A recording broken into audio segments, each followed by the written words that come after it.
here. Get Julie out. Not after last week.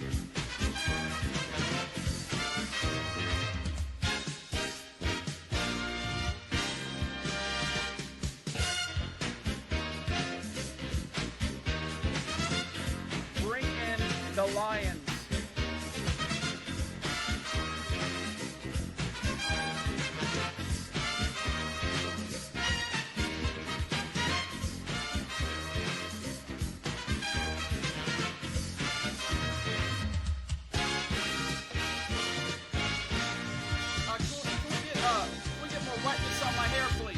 Chinese for emptiness or sky, Chinese for emptiness or sky, Chinese for emptiness or sky, Chinese for emptiness or sky, Yeah. We got 2 minutes.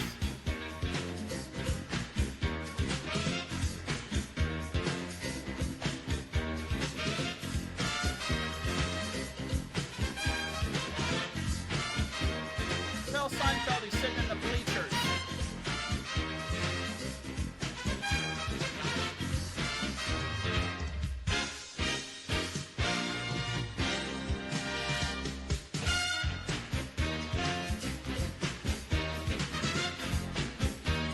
Yeah, put Rosie O'Donnell up there too.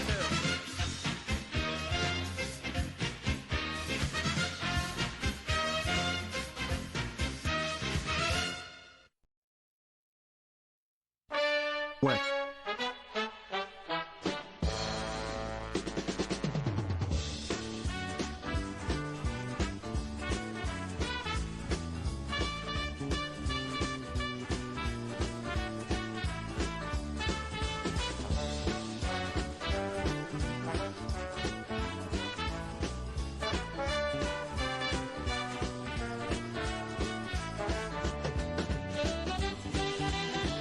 Bring out the girls with the pom-poms.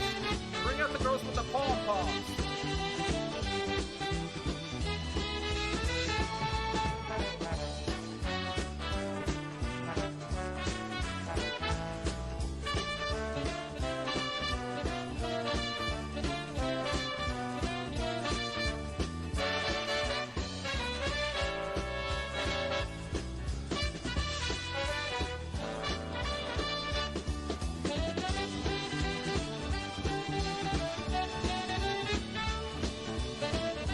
I told you, I can't have milkshakes this soon. We have 20 seconds. Put away the milkshake.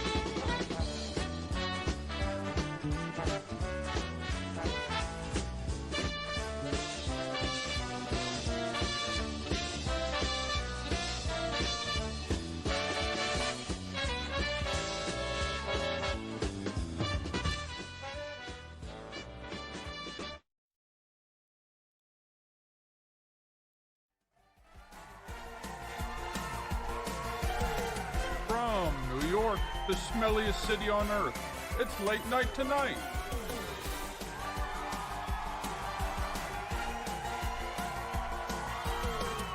With David Sanders.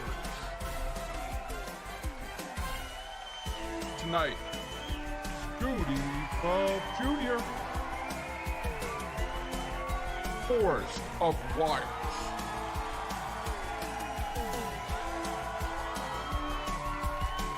Plus, Don Anderson, the Channel 9 Band. And now your host, David Sanders. Welcome in. Welcome in, everyone. Welcome in. Welcome in. Oh, cut it. Welcome, everyone, to another monumental episode of Late Night Tonight, where we only get the best of the guests. We only get the best, only the best of the best. And that's what we have tonight. Get the fuzz up. But I want to welcome everyone in. This is episode 4 or 5. What are those? 4 or 5. Where? Oh, there it is. Hit the music. Good to have all of you. Let's hit it one more time. Hit the music again. Hit it one more time.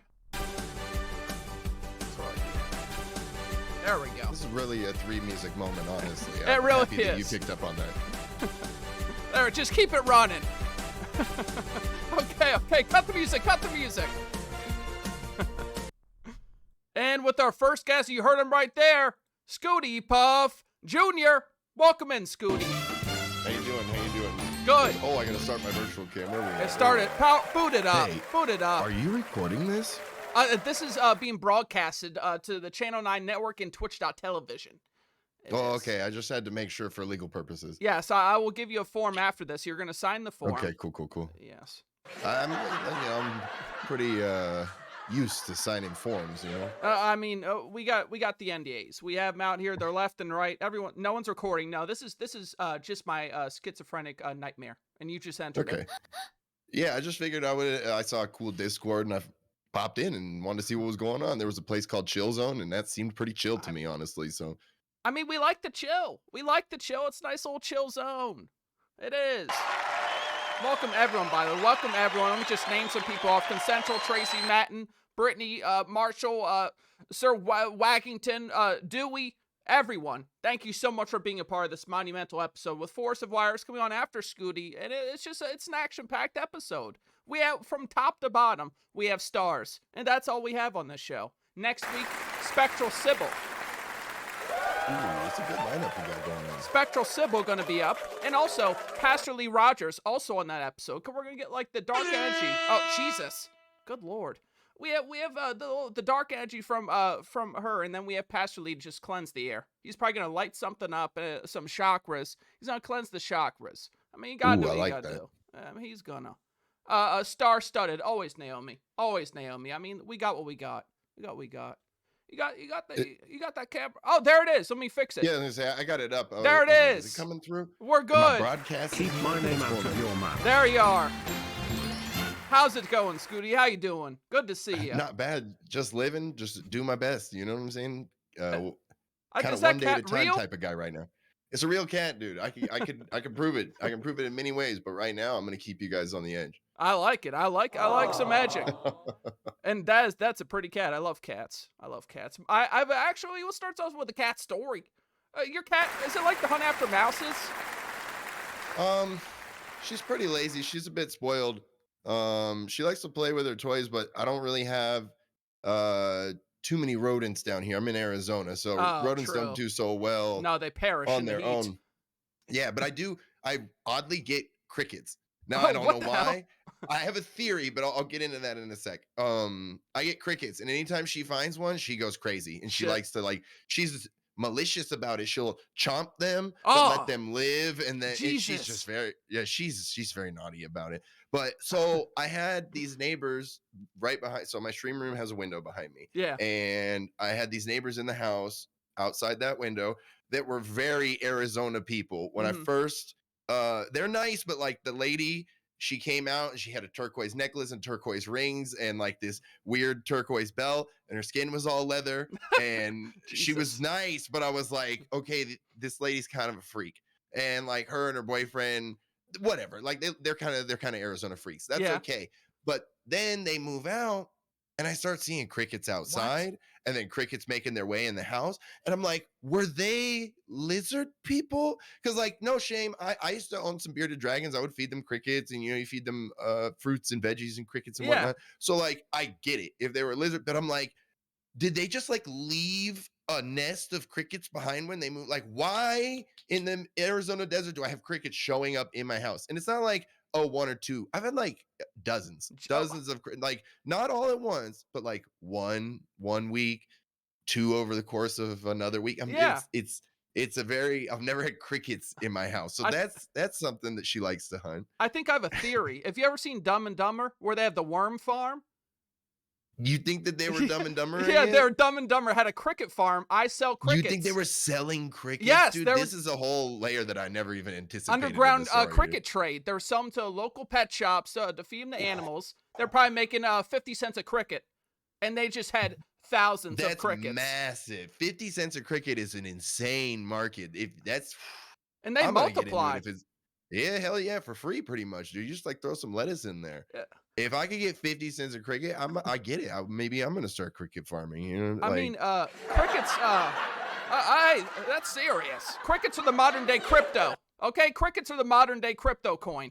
And that's I'm how ready we're to all gonna invest. make it. I'm investing. I'm investing. Yeah, but what if this is the bubble? See, this is why I never make any money in goddamn crypto. Because what if 50 cents is the top of the bubble, and then we throw all this money into it, and they drop to like 5 cents a Uh, cricket or something like that? that's the risk that I'm not worth the take. Like See, when the scared whole money doesn't make money, and that's why I'm a broke idiot, dude. it's like the GameStop thing. Were you about to invest in that? Yeah, I didn't. No, I found out about it after Oh everyone shit. made all their money. Are you a Simpsons fan? Yeah, I like some Simpsons.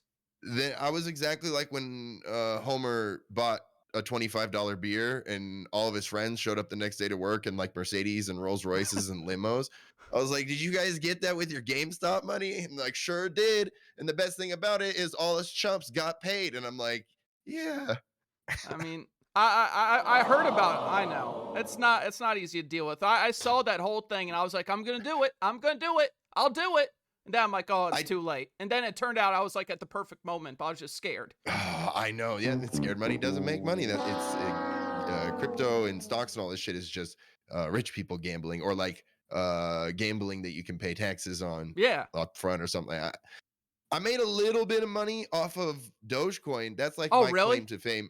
And when I say a little bit in stock terms, I really mean a little bit. Like I Yeah. think I made like $500 out Uh-huh. of like 200. But I saw all these cryptos moving, and I saw Dogecoin. I just looked at the writing on the wall. I was like, the internet loves Doge. Exactly. This is gonna have its day. Like I just kept saying that. So I put in like $10 here, $10 here, and I did that for like 2 years. And I ended up with like, I think like $150 worth of Dogecoin. So when it popped, it hit, I got for like $700 and cashed it out. I could have made a little more if I held on, but then of course it tanked out and fucking nobody's doing anything with it. But I mean, it popped off when Elon tweeted about it, right? Wasn't that like the Mhm. big Yeah. moment?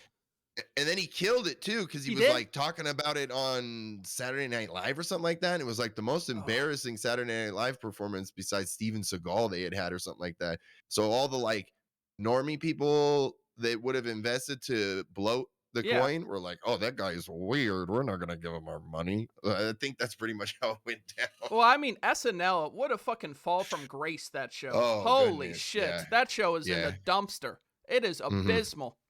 Yeah. Have you I ever mean- seen sorry to interrupt, when Norm got kicked off and he comes on after? He's like Oh, I haven't seen that. oh my god. He gets fired and then a year later they ask him to be a host. And then he's like he just rips them apart in the opening segment. Ooh. He's like either Ooh. I got really funny or the show's gotten really bad. And he was like, a year's not quick enough to get funny, so it must be really bad. And he's like, you'll see if these horrible performances coming up, and just shits all over it. It was the best thing ever. Wow, I'm gonna have to watch that, dude. I Oh. haven't seen that. It's legendary. There's something about that format, especially with the internet now, to try to contain comedians on a weekly show, Mhm. and that's where they promote their artwork and like their comedy style. Yeah. That's so antiquated at this point. Yeah, I I mean, mean, the yeah. internet is the dominant force of entertainment now. And if you're not especially for comedy, I would imagine you got to be doing obviously live shows, but Uh-huh. TikToks, Instagrams, all Yeah. the fucking social media shit. It might not even hurt to have a Twitch channel or a Mhm. YouTube channel. Definitely a YouTube channel. You got to have a fucking YouTube channel and content creation That's nowadays. true. It's neglect so mine. overwhelming. I really Same. do. No, same. All I do is put shorts up and they'll get some views. I get a couple that'll like break 1 or 2,000 views, which Yeah. feels good because I only got a couple hundred subscribers over there. Uh-huh.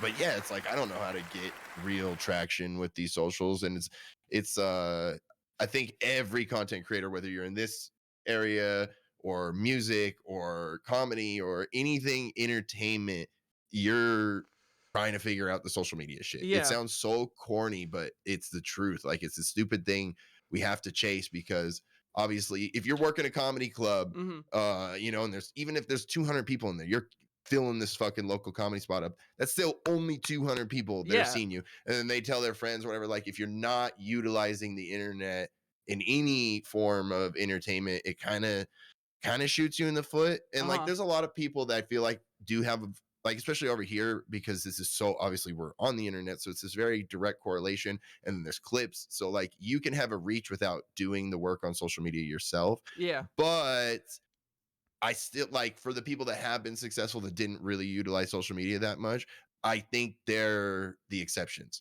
Like I That's still so think rare. that like So Yeah, rare for that to happen. yeah. And it happens. It does, but Yeah. it's not the case. It's like not the common case anymore.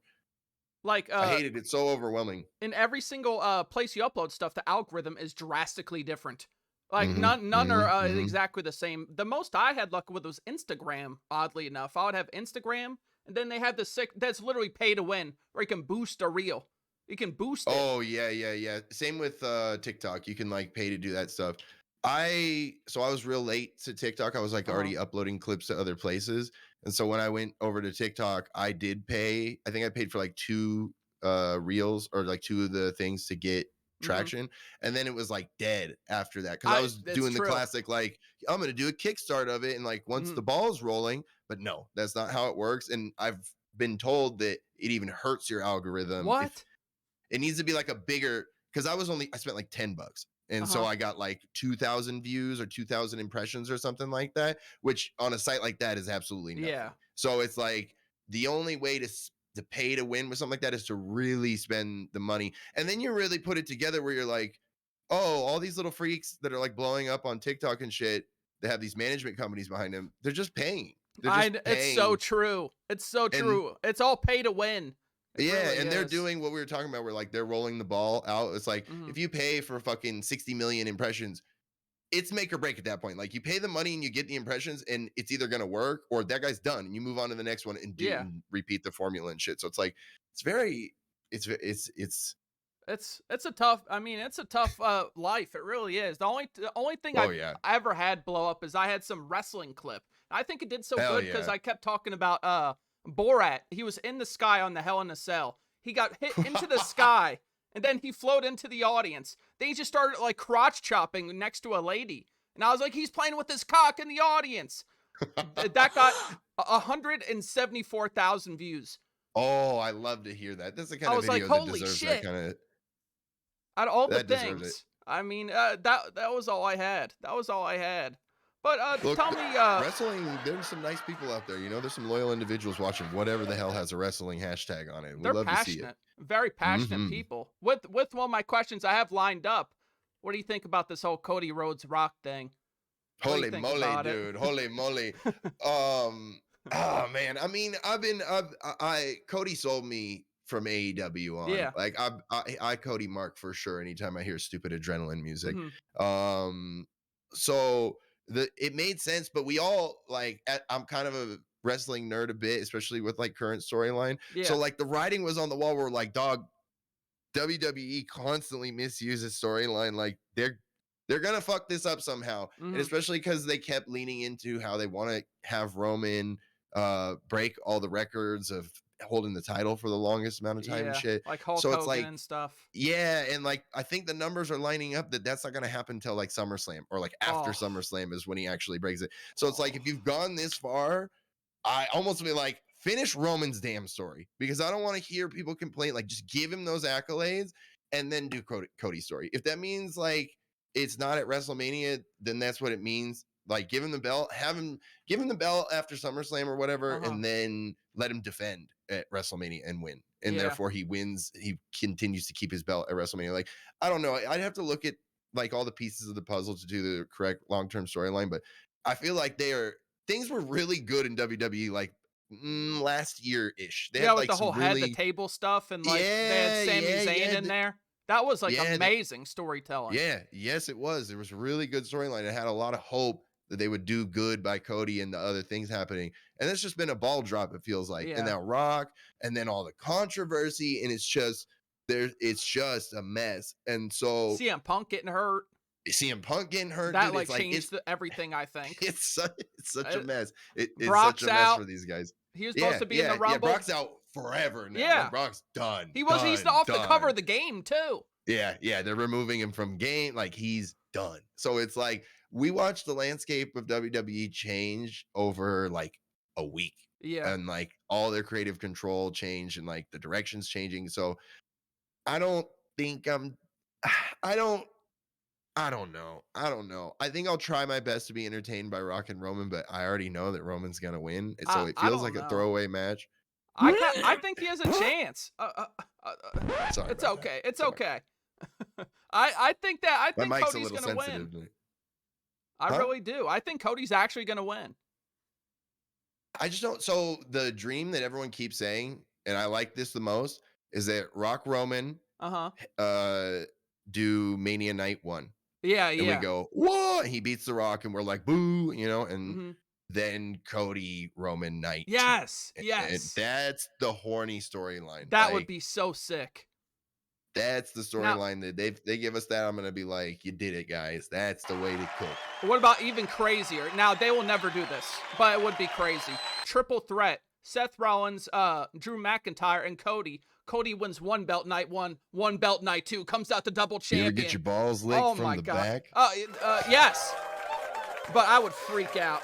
I would freak out. He holds them both up 100 confetti. I'm sobbing. I have tears. So my only issue I'm with really that, hoping this trucking thing works out Okay, because all right. right now I'm living on my ex-wife's mom's couch and she's getting pretty tired of me. That's a long these are, one. well, these are all voice recordings I did of what's going on. I thought that you're gonna ask questions and I'd be able to hit buttons and respond, but it's malfunctioning. So Oh, that's all good.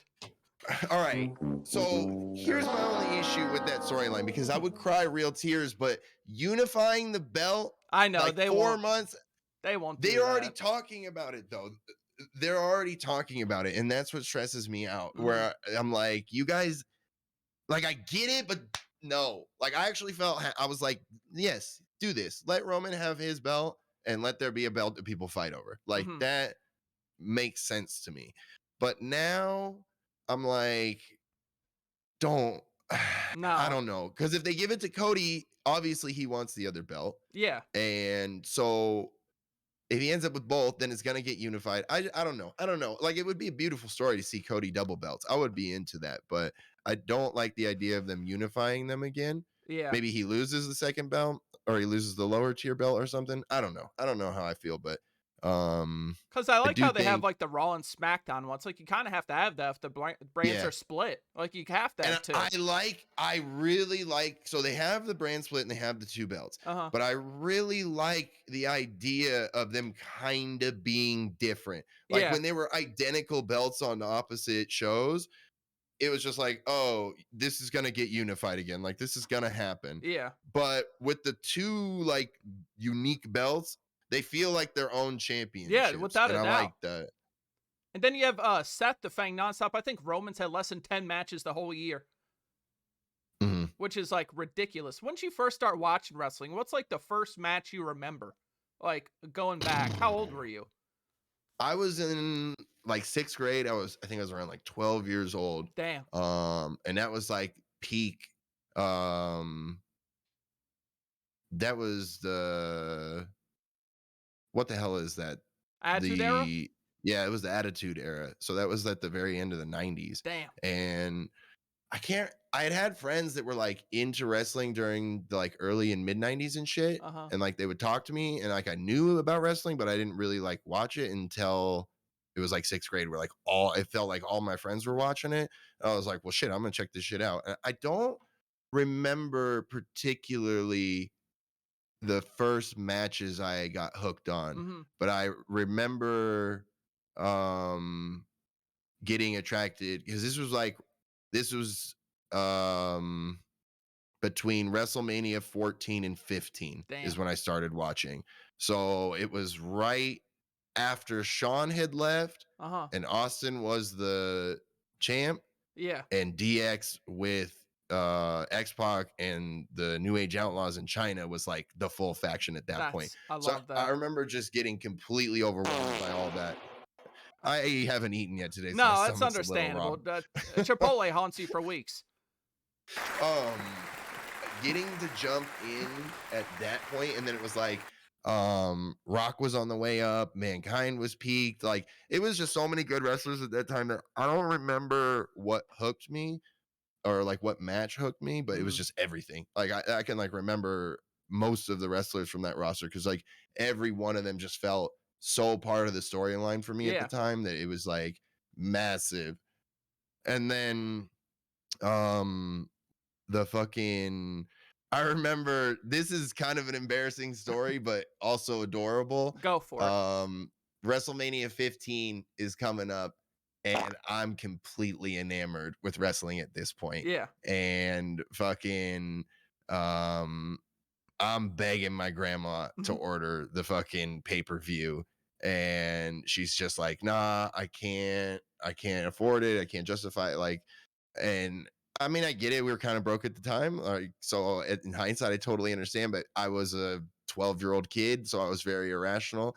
And I remember I fucking took a bunch of markers and drew WWF logos on my wall Oh, in shit. rebellion. Like, I'm fighting back. I'm fighting back. I was lucky that my grandma had a black box. You remember those? You get all the Oh free hell yeah, I had a pay-per-views? friend with one of those. Dude, she would record them on VHS. Then I would go to my grandma. She'd give us the black box VHS tape. It was legit. That is so badass. That was like that year after WrestleMania.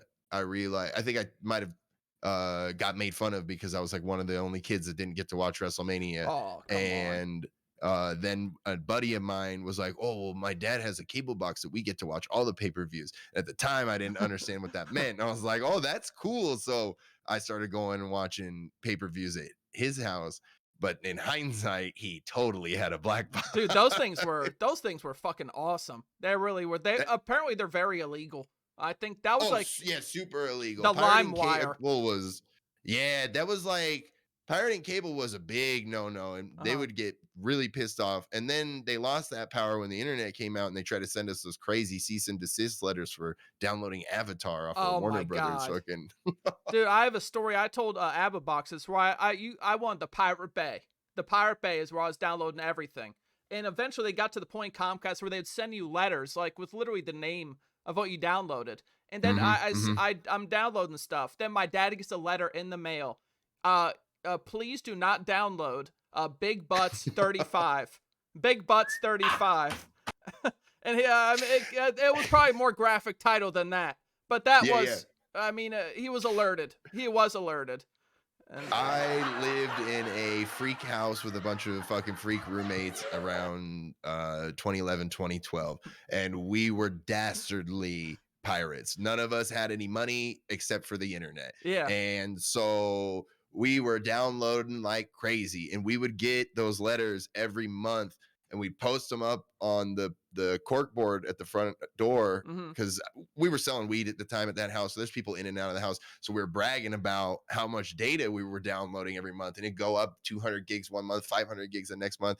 And our, God damn it, I'm going to say this out loud and people are going to be like, he's an idiot, dude.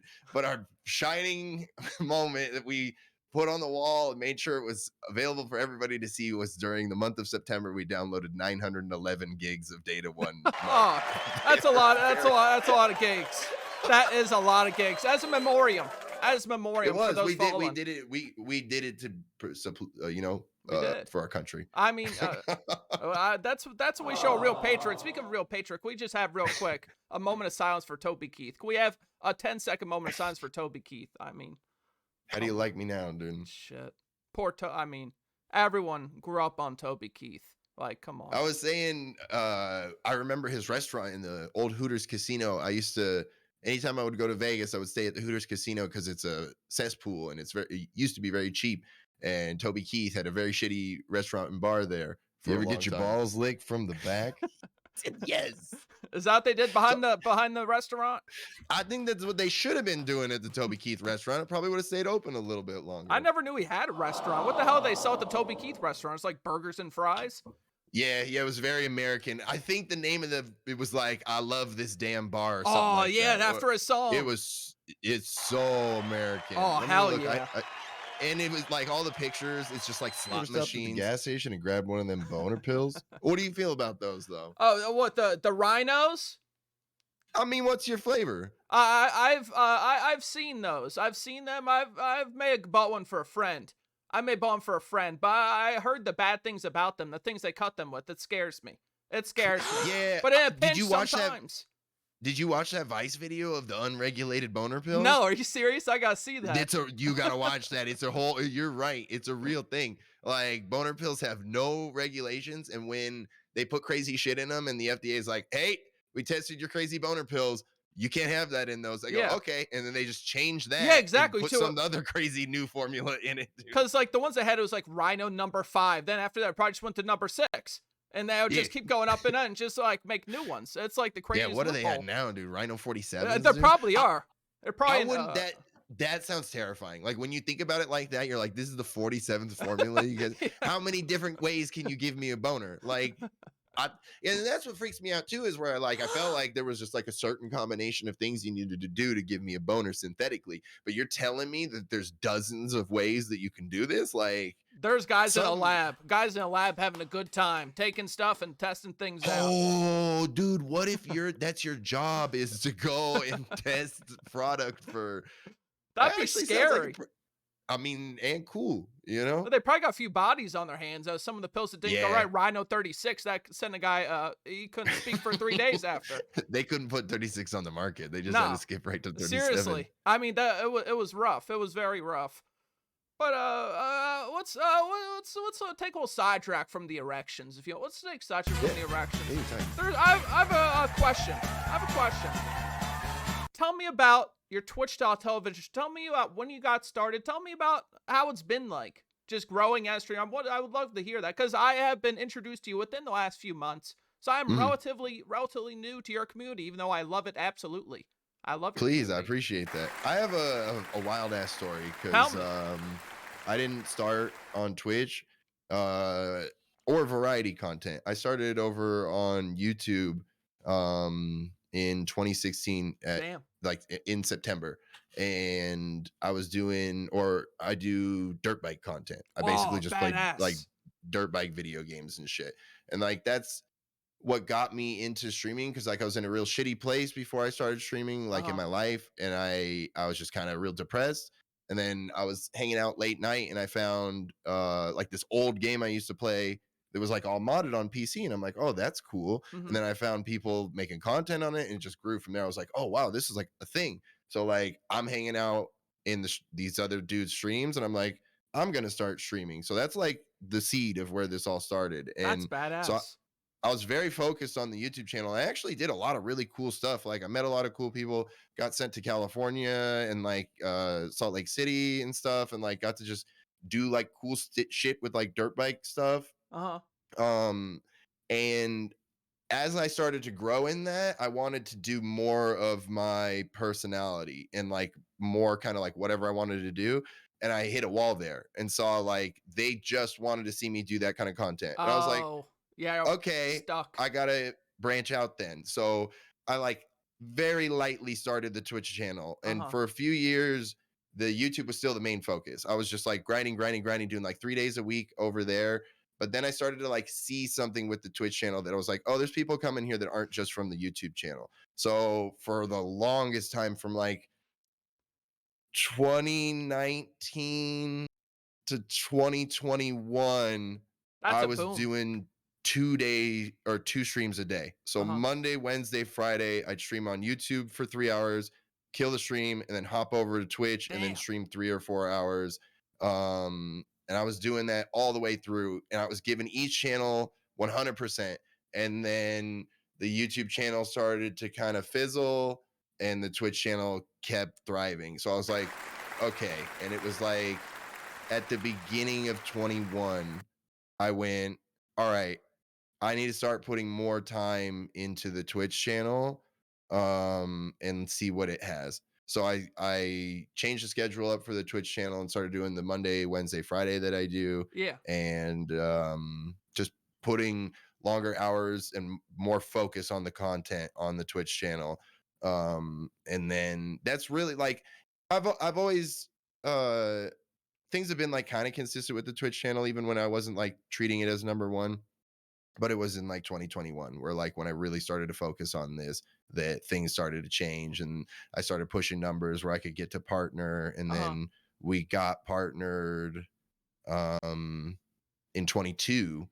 Was that? Yeah. It was in 22. It was like right before TwitchCon.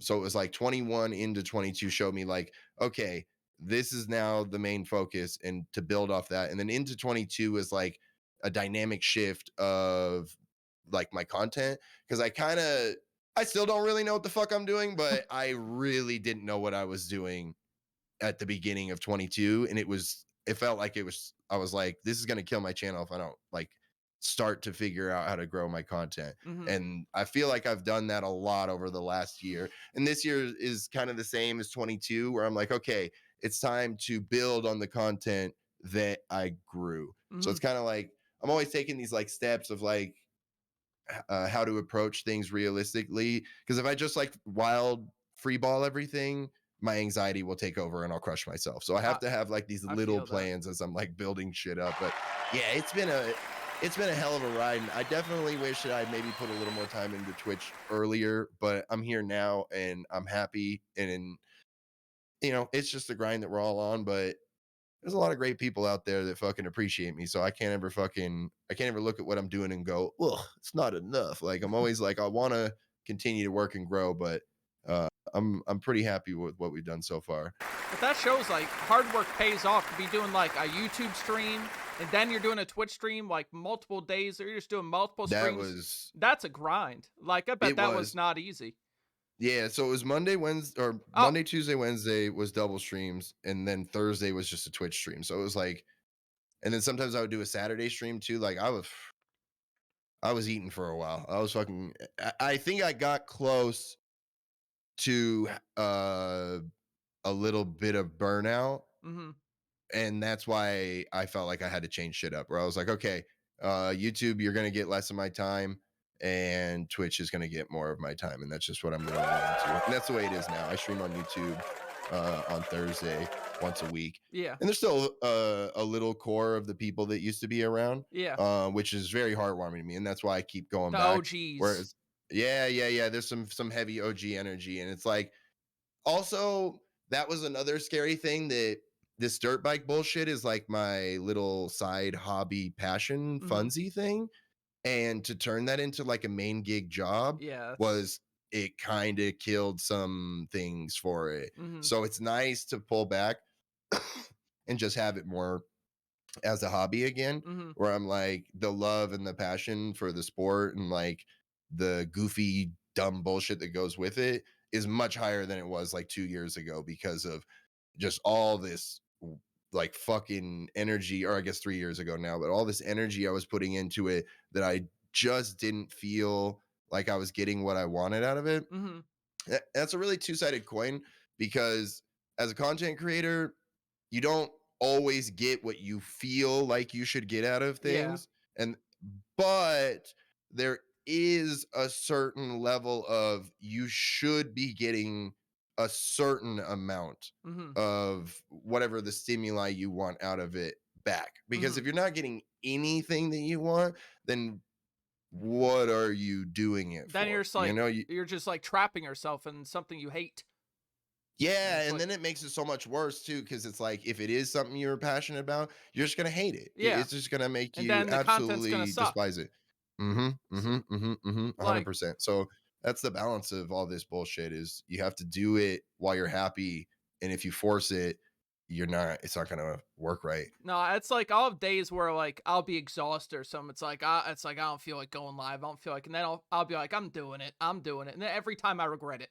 I'm like, why'd I even do that? It's like, because it's just like you're exhausted, or just your heart's not all the way into it. They're just like, man, that was a bummer. How long have you been streaming, like putting in multiple days of work or week streaming? So I started streaming in the end of 2022, and I just started doing call-in shows. Ooh, that's a looker. God damn it. Please, I'm still listening, but I'm having some technical difficulties. Well, I started doing call-in shows like the end of 2023 in August. That was when I started the call-in shows, because like I used to be an only game guy. I only played games. That was like my whole I just started like everyone else, just playing games. Yeah. But eventually I got out there and was just started doing things, because I love call-in shows so much. And it's like something I love watching since like back in the day. There's a thing on YouTube called Jesus Chatline. You happen to remember that? Is those the same dudes that were doing Buddhist Hotline? I think they might have. It was Richard Burnish. And they had the can of peas? I don't remember that. Okay. I was going to say, because there was the Buddhist Hotline, and that was my first call-in shows. Yeah. And that was around 2015, I think. Uh-huh. And it was the same kind of thing, like a religious call-in show, Mhm. and then they would mess with you. I mean, that I'm was getting hacked right now. it's okay. Terminator's a great movie. It's a fantastic movie. It is. It really is. It sucks that they fell off so hard after the third one. Even the third one's not that good, but I'll give it in the trilogy. It used to scare me as a kid. Terminator. It freaked me out. It's like one of my dad's favorite movies. It was a scary film, but like I didn't really like I would just go super hard. Like I was trying to get 6 days a week since I just took a 4-day break recently. Yesterday I came up with a 4-day break, and that was the longest break I took in a year and 2 months. Mr. Crappy, thank you for that raid. Welcome in, Mr. Crappy. Welcome in. Appreciate that raid. We're right now sitting here interviewing the movie The Terminator. No, I'm just kidding. We have Scooty Puff Jr. right here. Welcome in, everyone. Welcome in. Welcome in. Hey, weren't you in Oh. Spider-Man? No, I'm not. I'm not the kid from Spider-Man. I'm not the guy from Spider-Man. That's not me. That's not me. So you were saying that it was the last year or so that you've been doing the multi-day. Yeah, Because you pretty started doing the much. call-ins at, like you said, the end of August. Yeah, not that long. And this is a very common thing at where you're at, and I mean this with zero disrespect. And if I'm ever even coming close to crossing a line, you fucking say, Scooty, shut the fuck up. You don't know what the fuck you're talking about. But it's similar to when I was doing the double grind stuff. Yeah. Instead of doing it on 2 platforms, you're doing it on the single platform. And for me, it was easier to trick my brain because I was doing it on 2 platforms. So I was like, well, if I just go, I'm always here, and I can always grow and always build the content. Yeah. And that's something that you definitely get caught in the earlier part of the streaming build, where you're defining your content, figuring out what days and what time works best for you, and all that shit. So you're just like kind of throwing so much shit out there to go, okay, where does this work? And like that, I can't say like, oh, that's not the right thing. I mean, I did it, and then I think the next step becomes, because this is where you kind of mitigate those days where you're like, I don't know if I really want to be on camera right now. I don't know if I want to do the show. Is like you'll go from that to like kind of redefining your schedule, where like you'll find those days that just work for you and your community and your content, and then just land on them over and over again. Because that's what happened to me. Like I was doing the Monday through Thursday and on Saturdays, and I was like, I think there's something about the weekend, so I need to have like an end of a week stream. And I was like, Thursdays are kind of fun, but I'm like, I was just like doing the math for like what days really matter the most on my channel. Yeah. And I was like, everyone loves Monday. You got to keep Monday.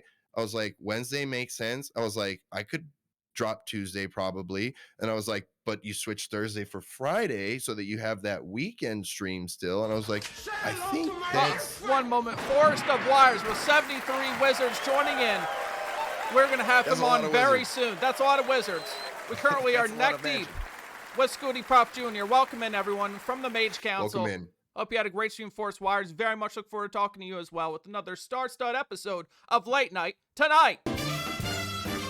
Look, you've got a hell of a cast going with these shows, you know? It's going to be hard to keep up.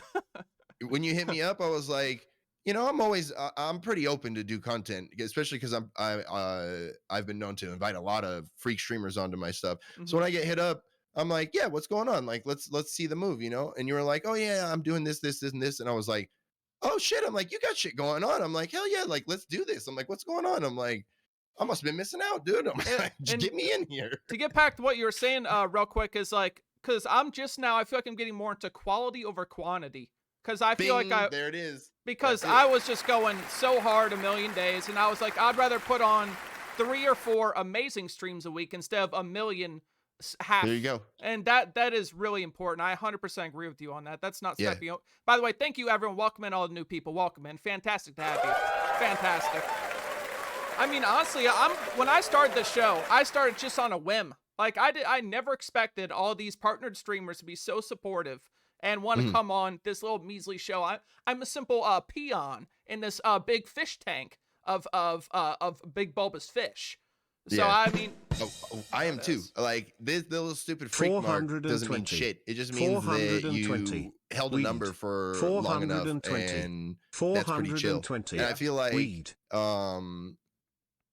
I hate to simplify it, but it's what I did, and I feel like it's the method. Mhm. Is that if you've built a community up and you make content that people want to come watch Yeah. consistently enough, things will build. Yes. Like that's just like, and that's what I keep every time I feel like I end a stream and I go, oh, that could have been a better stream. And I'm like, well, we're still building, Yeah, exactly. That's why, like, I never feel like the check mark is that a lot of people on Twitch like to pretend like it's this bigger deal than it actually It's is. And that just it's a this, it's just a thing in your chat name. That's literally yeah. it. For me, it's a trophy of my hard work. For Yeah, me, that's how I see it. I can That's how see I that. see it.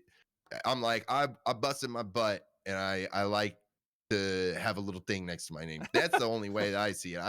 I would never flex on anybody ever and be like, well, I'm a tweet like that. Even saying those words feels like the most insanely petty cringe shit True. in the history of time. And I always say this too, because what you've talked about the social media is like, especially in our range, if you can pull 40 or 50 people to Yeah. your stream, you can pull 500 people. Like I that think that's gap, true. it's the matter of like a couple of streams getting traction, Mhm. and then you now have 3 times the amount of people watching you Mhm. than you did. And it can happen quick. Like it really can. It just is a matter of the eyes getting on you. And Yeah. that's what we're all trying to figure out is like, okay, I like doing what I'm doing and I feel confident making these shows that I'm making. How the hell do I get people to see them? Mhm. You know, and like the people that come to these shows enjoy them.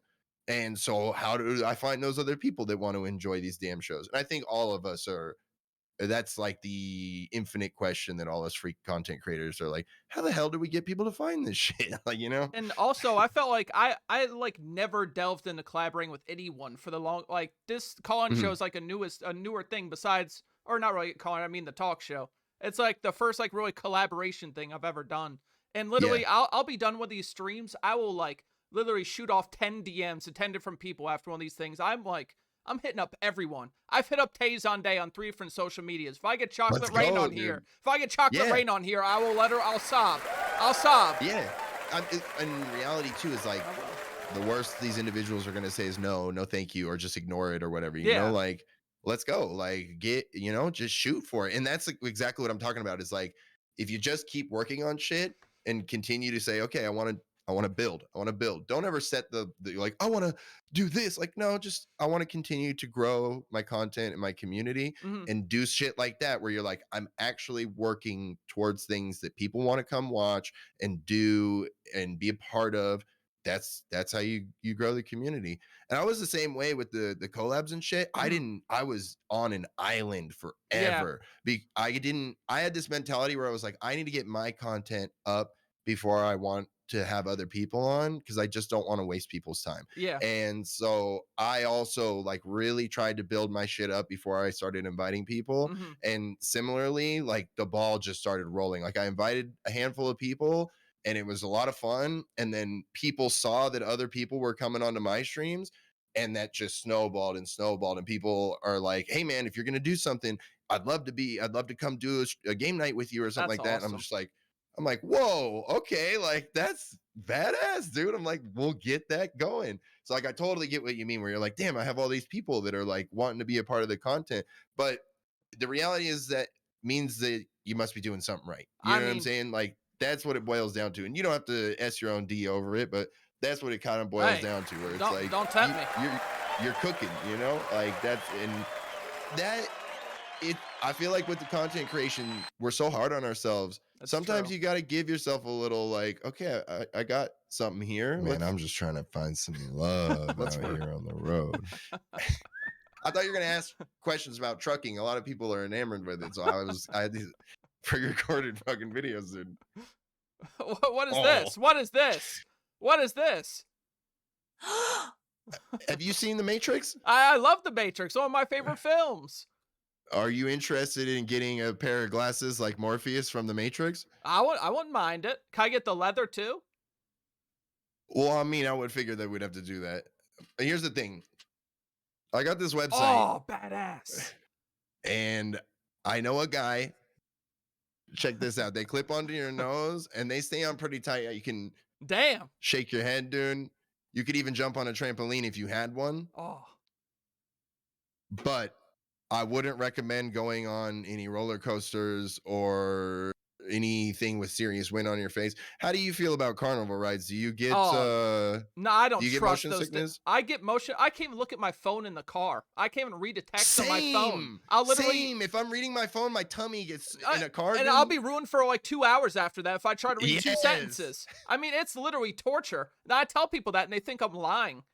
They're like, Yeah, what's the deal with that? people just don't believe it. I don't know. I'm glad someone can relate. Like people Oh, I'm right here. I'm right here. people cannot relate with that. Like they're like, hey, just change the song on the phone. And even that, it's like, I don't want to. I'll look down for too long and I'll feel fucked up for 2 hours. Yeah. So what I've put together is that you're focused on the one sitting thing while you're in the vehicle, Yeah. and then everything's moving outside around you. And so Uh-huh. your eyes are picking that up, but you're center focused on something. I'm so fucked up that I can't even play games that, like, if the screen spins around too much. There was, I forget what game it was. I think it was Pizza Tower, where Tower. when you fucking pause the game, the background menu is like moving in the background, and I was Yeah. like, dude, I can't even look at this. Like, I can't even. It like messes my eyes up so bad that my stomach gets messed up. Yeah, that's a good one. Guitar Hero. Like Guitar Hero, I love Guitar Hero, but even sometimes I'll get so hooked into the notes going so fast that I'll just get dizzy or something like that. So Guitar Hero doesn't get me because they have so much animation in the background. Yeah, Like they have true. the band and all Yeah. the explosion and shit. But then again, I also haven't played Guitar Hero in probably like Oh, dude. 15 years. So I just got might- a guitar at a retro shop. I just got one. $75. These things go for like $200 on What? eBay. 75. $200 Who on would've eBay. thought that keeping the Explorers would have actually netted? I know, like- right? What the hell? I probably had like 4 of those For real. and Les Paul at my house at a point in my life, and they probably are all in a dump or a GameStop somewhere. Flex. Got the other one too. Oh, Now this one I don't have the connection for it, so it's kind of a Uh-huh. dead. But if I got the connector, I could get it to work. Yeah. I mean, you could probably order that online Yeah, somewhere. for real. I know the fact that this is retro now is. I know. sickening. What the heck? Are you ready for in like 2 years when they go playing today's classic rock and then Green Day starts playing? Yeah. That's gonna hurt, dude. I was in the car the other day and it was Tucson. Like every radio station is a classic rock radio station. It's the So same in Maryland, really. Okay, then yeah, it's similar vibe. And I am sitting there at a light and they're like playing today's classic rock, and then Alice in Chains starts playing, and I was just Yeah. like, oh fuck, it's coming for me. Like, is. holy shit. It's like the classics of the throwback 2010s. That's just a matter of time. We're gonna hear that. Remember the good old Yeah. 2010s? Mhm, And there's gonna be mhm. playing like Ariana Grande. It's like good When new Lord. metal makes it to the classic station, I'll throw in the towel in. You know what Yeah. I'm saying? When they're like playing today's classic rocks, and then you just hear Korn start playing, dude. It's just playing blind, like ding ding ding ding. I'm just like, oh fuck, dude. Well, Scooty, Gangnam Style is almost 10 years old. That's terrifying. wait, what? dude. Are you serious? The internet is a time capsule that hurts to look back on, especially because like I feel like I was probably internet prime in like 2012 to Years. 2016 or something like that. So like that's terrifying that that's That 10 years is. ago. But Scooty, you said you sold cannabis. You enjoy cannabis. You're a cannabis connoisseur, and I made a game just I for am. you. I made a game Ooh. just for you. We tailor make games for our guests here, and this one is called Stoned or Zoned. Oh, I like this. So I'm gonna show you 5 pictures from I gotta my. smoke. Is it cool? Is it cool if I Go smoke? for it. Go for it. I'll give you the rules while you're smoking. Is that Okay, I'm in a legal state, everyone, please. Yeah, definitely. I am too. We're all legal here. We're on the legal Hell internet. yeah. Hell But- yeah. These are 5 pictures from my life at different points in my life. At different points, and you're gonna have to be able to This tell. is incredible. You're gonna have to guess which one am I stoned in. You're gonna have to say. There'll be a little delay because I'm watching the stream, but All right.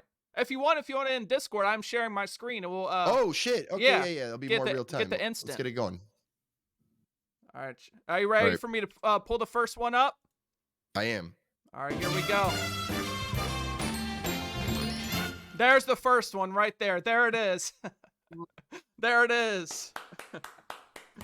What do you say about this? This looks like a young Scar. Yes. Now, I was a young Scooty when I started smoking, so this could be early day smoking Scar.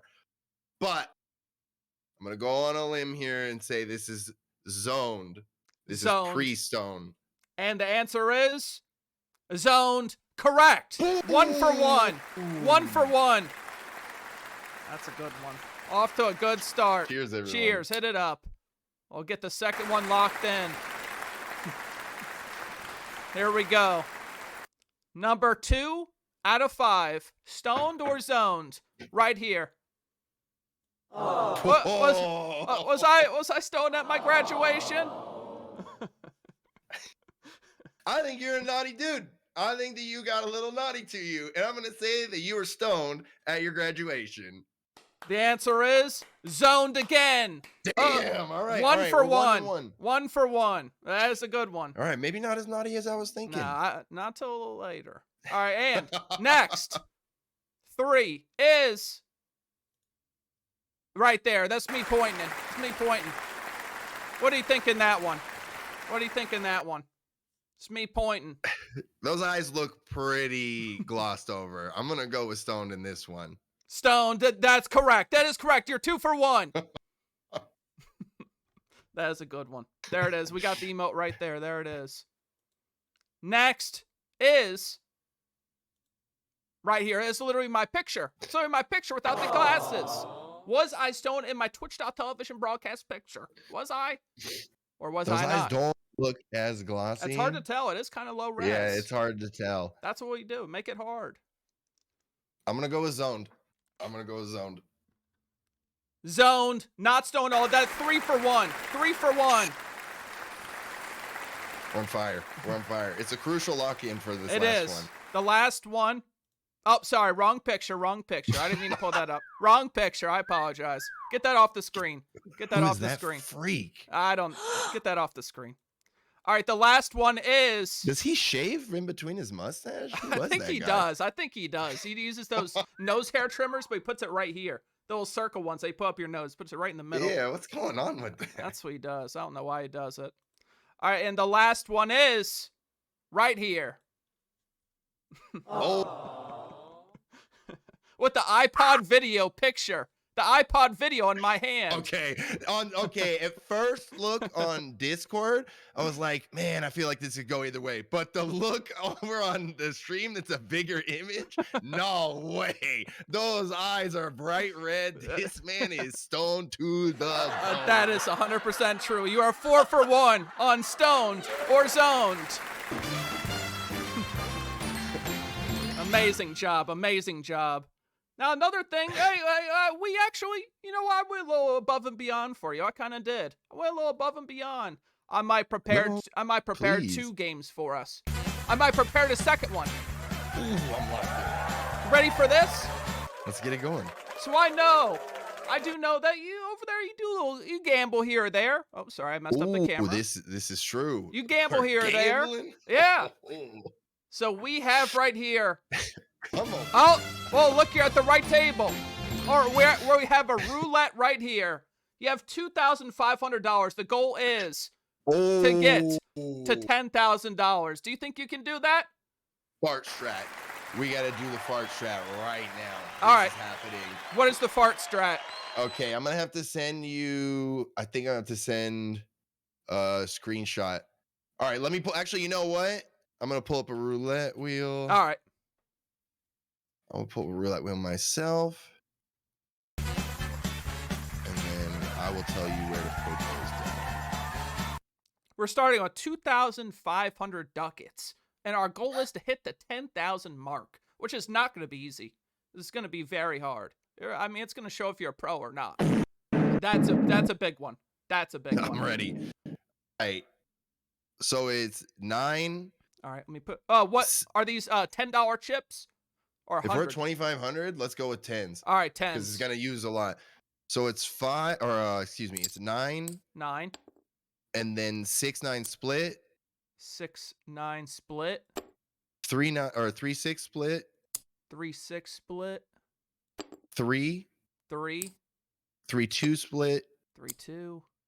2, 2-1 split, All right, and then 1. all right, And then we go back up and we do 2-5 split, okay, 5, 5-8 split, and 8. okay. Oh, we might have gone too far, but that's okay. This is the fart strat, and we're getting paid tonight. All right, And then we go 10, 10, 11, 10 split, 11. 11, 10 split as Oh, well, okay. and then 11, and then 11, 12, 15, 14. So right there In the middle. yeah, and then 15, All right. and then 15, 17, 18, 14 center. I see what We're you're going making with here. yeah. So then down to 17, 17, 17 split, 16, 16. and then 16, and then go back up and do Right in the 14 middle. across. Yeah. You see All what's right. going on Yeah, here. yeah, You see what's yeah. going on. And then we're gonna go over. I think we started 19. Yeah, and then we get a line up through Yeah, there. yep. All right. Line through then- there. It'll be over to just go to 24, 27 split. Don't go all the way to 27. All right. And then work that line down, and then 1 on 23. So you go 27, 20. What is that? Wait, where do I put one So like from right 20 here? Do up above that. Like that? Yep. All right. And then one more down, All right. Right there. and then go to 23 hard, All right. and then you Streamer do Scotty one Cam at the needs corner fixed. of 22, 25, 26, and 23, and then on to 25. Sorry, let me fix the thing. No, you're good. All right, is it Here, good? I'm a dumb. What I should do is pull that up so There you we can go. see what I have, All right. So, and then we'll start over here. so one right and we'll do there, th- right? Yeah, I and then think I one on fucked up. 25. 25. Oh no, we got it. Now we Yep, just yep, need yep, the yep. T. Yep. And then you do 30. What was that? I think I got it. Yeah, it's 30, 30. Yeah. That's the line. All right, here we go. Yeah, we're gonna become bajillionaires with this one. This is like $500. That's what we had to do 10s. If we'd have done hundreds, I'm just telling you that right now. I'm not constructing this whole thing like 10 times. You should be able to redo. Oh, It should really? Be able to get, This yeah, is you some should be able shitty to hit Flash rebet. game variant. It should allow you to rebet. All If right, it here we doesn't, then go. yeah, we don't have to do this over and over. All right, you ready for the spin? Let's see if we make I'm ready to profit. spin. 440. Spin it. You need a big snapper. Oh, we got gold. We got No! green. What the heck? Green. Miss everything. That's the worst one. Miss everything. Holy shit. What are the odds? What are the odds? That's so bad. Oh. That is so bad. Oh, I Do it can't again? go again. Again? Yeah, let's run it. All Let's right. run it. I can't believe it landed on green. I never even see it hit green. It makes me sick. It almost did Don't go again. green. Oh my god, I thought it was gonna go green again. Jeez man. Louise. Dealer wins. Okay, all right. We need a big slapper here. Let's hit Okay. 14. Let's hit 14. Let's All right. hit 33. Oh, wait. Should I you want to clear this? Clear the fart? No, hit it again. Oh, hit it again. All right, let's do it. Yeah. We just needed to land on one of those. All right, here we go. My stomach is killing me. 10. That Oh, makes us some money. 540. That makes us some money. Profit. Keep it going. Keep it going. Made keep 100 it going. smacks. 100 smacks. We do not condone gambling on the Angry Scar 09 channel. This is simply a flash game of E-Bombs World. 13. Massive We're win, gonna make $180. $1 million. Even though we lost money. We lost money on that, but we keep going. E-Bombs World, lots of games. Almost green again, Jesus. 36, that's something. That's not gonna hit. Oh, it did. Oh, It did, okay, it did. Okay, yeah, We're yeah. pushing it. We're pushing it to the limit. red 23, Michael Jordan. That's my number, baby. Oh, That's shit. my number, Fuck. baby. 23 is my number. 900 Smackarooskies. The fart strat is goated. You will win. Jesus. You will always get jackpots. Go to the casino and you spend all your Oh. money on the fart strat. Oh my God, that was get away almost from the green. The Jesus. green. I hate the green. Good I Lord. hate- Dealer wins. Screw that dealer. This is rigged. All right, come on. Get a good fart in. Get a good fart in. We need a big fart 34. here. We're not on 34. We just lost a lot of money. Okay. All right. But the next one is gonna be massive. All right, spin it. If we lose on this one, we're going to be down to nothing pretty much. We can't afford another fart. 25. Is that good? That wins us some money. Okay, it's something. That's something. That's something. We're at $710. Start 2,500. You got to spend some to win some. Angry It's a comeback 61 story. book You show. know, we're like the Mighty Ducks. Oh, that was scary. 13. That doesn't win. Ah. All right, we can now no longer afford a fart. We're fartless. Should we just go? Oh, I cleared. Oh, it was. I we could have afforded a fart. I fucked up. That's okay. So put yeah, do 500 on 23 Oh shit. You're crazy. and then do 100 on split 0-0. All right. That's it. Yeah. Do it. If this hits 23, I'll scream. 14. Oh. Do it again. Wait, no, we have enough. Okay, 100 on 23 and 100 0-0 split. All right, 100 on 23, 100 on the Yeah. split, and we have 90 And bucks then- left. Put the 90 on red. All right, deal. Damn, I really got to drag all these. They really need to step it up on Elon's Wow, yeah, world. you don't got a $90 chip. No, Come on what now. the hell? Give me a break. All right, here we go. Here, this is make or break. Make or break. Oh! Scamba, baby. And with that, Scooty, our second game resulted in a bust. We busted. You can't win them all, you know? That's what we learned It's tonight. okay. It's okay. But to celebrate, we'll pull this picture up one more time, just to celebrate. There it is. just to wipe the slate clean. To wipe the slate clean, we'll pull that It's one a up palate again. cleanser. That's a palate cleanser. there it is. Still There 4 it out of is. 5 earlier. Hey, I got one. It's a 1-1 record. You know, 1-1 ain't too bad out of 2 No. games. You know, And the fart was working really good there for a minute. It really was. it did. You either win in $1 bajillion or lose it all, and that's the risk of the fart strat. I mean, that's the life you have to live. It is. Mm-hmm. One thing that I love to see on your channel is you also do the call-in shows. When did you start doing call-in shows? I started doing call-ins probably somewhere near the end of 22 or like the end of summer of 22. Mm-hmm. Somewhere around there. I don't know what.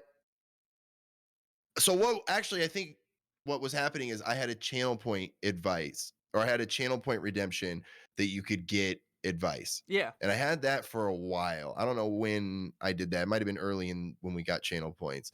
And so people could use channel points and ask me for advice. And some people were like actually asking real shit Mm-hmm. with the channel points. And I was like, and then I was like giving real advice. And at that point, I hadn't really, I was just a goofy guy on the internet. And I think when I started doing some of the advice streams, people's takes were like, oh shit, like Scooty has some decent takes on some stuff. Mm-hmm. So then it evolved from that to people like, you should do a call-in, you should do a call-in. And I was like, I could probably figure that out. And Yeah. then I just started doing them because like I'd already seen, I mean, like I said, I'd been seeing call-in shows for a long time, but there was a lot of people around doing call-in shows at that point. So I was like, all right, like there seems to be something to that. So I'll fuck with it. And then I don't know when or how or why, but I started doing cowboy themed. Yeah, you have Like- like a whole different varieties of call-in shows, which is awesome. You had the like detective one too. I saw like you're in the Oh, detective's yeah. office. Like you have a bunch of themes which are amazing. So I'm doing conspiracy, and Yeah, I've been doing conspiracy. conspiracy themes for a while, and then I was like, people were doing a bunch of yapping about conspiracy stuff in the chat, and I was like, "Do you guys want to call in?" Yeah. And people were like, "What?" And I'm like, "Do you just want to call in and yap about conspiracy stuff?" And they're like, "Yeah, let's do that." And I'm like, "Oh shit, okay, like fuck it." And I'd already done like the fortune teller stuff, so Uh-huh. like I kind of saw that where I was like, okay, yeah, there's an element to certain streams that you could just involve calling. Like it Mhm. doesn't just have to be the advice format. And then next week, if I'm still in town on Valentine's Day, I'm gonna do sex call in where Oh it's shit. like worst fucking sex experience, first sex experience, like Good lord. worst date, first date, that kind of stuff. Like I want to hear horror stories, I dude. bet you Like that's gonna the lines will be blowing up for that. that's I'm excited for that because like I kind of teased it before and people started talking about like, oh well, one time this, and I was like, hold up, hold up, hold up. I'm like, save it. I'm gonna have you guys call in. So like, Yeah. there was like a handful of people who are like, I can't wait to talk about the worst sex I ever Good had. lord. Good lord. Oh, back in the day when you started, was Google Voice even a thing yet, or did you have to do it through other avenues? When I started, Google Voice has been around for a bit because my homies were using it to have spoof numbers to sell drugs back Oh in shit. like Jesus. 2012 and shit. So it's been around, and that's actually when people started asking about that kind of stuff. I was like, yeah, I already know about Google Voice. I'll just make a Google Voice account and have people call that number. Uh-huh. And so that was just from the rip. That worked fine. I considered some Discord stuff, but I feel like Discord is different when the way that people will open up. There's this extra layer of remaining anonymous that Mhm. the call-ins allow for. Yeah. And I'm sure you're the same way. Like nobody's information is out there that doesn't No, want to be no. like, if you don't want to say your name, if you don't want to allude to who you are, that's totally fine. Like Uh-huh. I don't give a fuck. Like obviously don't do some shit that's gonna get us in trouble, but if you're just gonna talk, you don't have to say who you are. Like, and I think that helps a lot. I also do text messages with Mhm. the advice nights, and I know that that helps a lot Yeah. because some people are too nervous to even No, say that's some of the shit awesome. that I they have never even going thought on. of that. To have text Yeah, in there, yeah, because a lot of people are like, yeah. they get nervous to call in. Hell yeah, hell Yeah. yeah. Yeah, open the text lines up and that'll help out too. And I've found that sometimes the text I can go to between calls and Uh-huh. stuff. So like if nobody's called for a little bit, I'll have a couple of texts and I can just get into those, and it's Yeah. about the same substance as a call in because we're digging into some shit. And last night I had somebody text in, they said that their roommate is putting mice in the freezer. They What? have yes, they're putting mice in the freezer, What? and the anon was like, I'm not cool with it, and I've told him multiple times, and I literally put a lock and a chain on the fridge and freezer. And there were so many layers to it that we didn't have. Like, were they in anything? Were they in a bag? Were they in Good Tupperware? lord. Were they in like? And then I kept saying, I was like, do they have a snake? Do they have a Komodo Oh dragon? yeah, that makes sense. You have to give me like a little bit of context, which I didn't get, and that's okay. That's just the way this goes. But I'm like, if this is a snake guy, lizard guy, or whatever, and these are feeder mice, I can meet somewhere in the middle. Like, Yeah. please put them in a Tupperware, in a bag or something. Like, we can do this, you know? If you're like into collecting animal Yeah, skulls or that's something, it's a little more, but I think I can deal with that. Like, as long as like, okay, and also it boiled down to where the mice coming from. yeah, That's that's a good point. Are they out that's there the just capturing real with a net? yes. That's really what it boiled down to because I don't care what you're doing. I don't want wild freak street mice in my freezer with With my frozen rabies. pizzas. Yeah, dude, like Next to the I'm Red sorry if Barons. yeah, I'm Like, sorry if I'm being dramatic, but don't put your mice next to my red barons. Come on, like, what's going on here?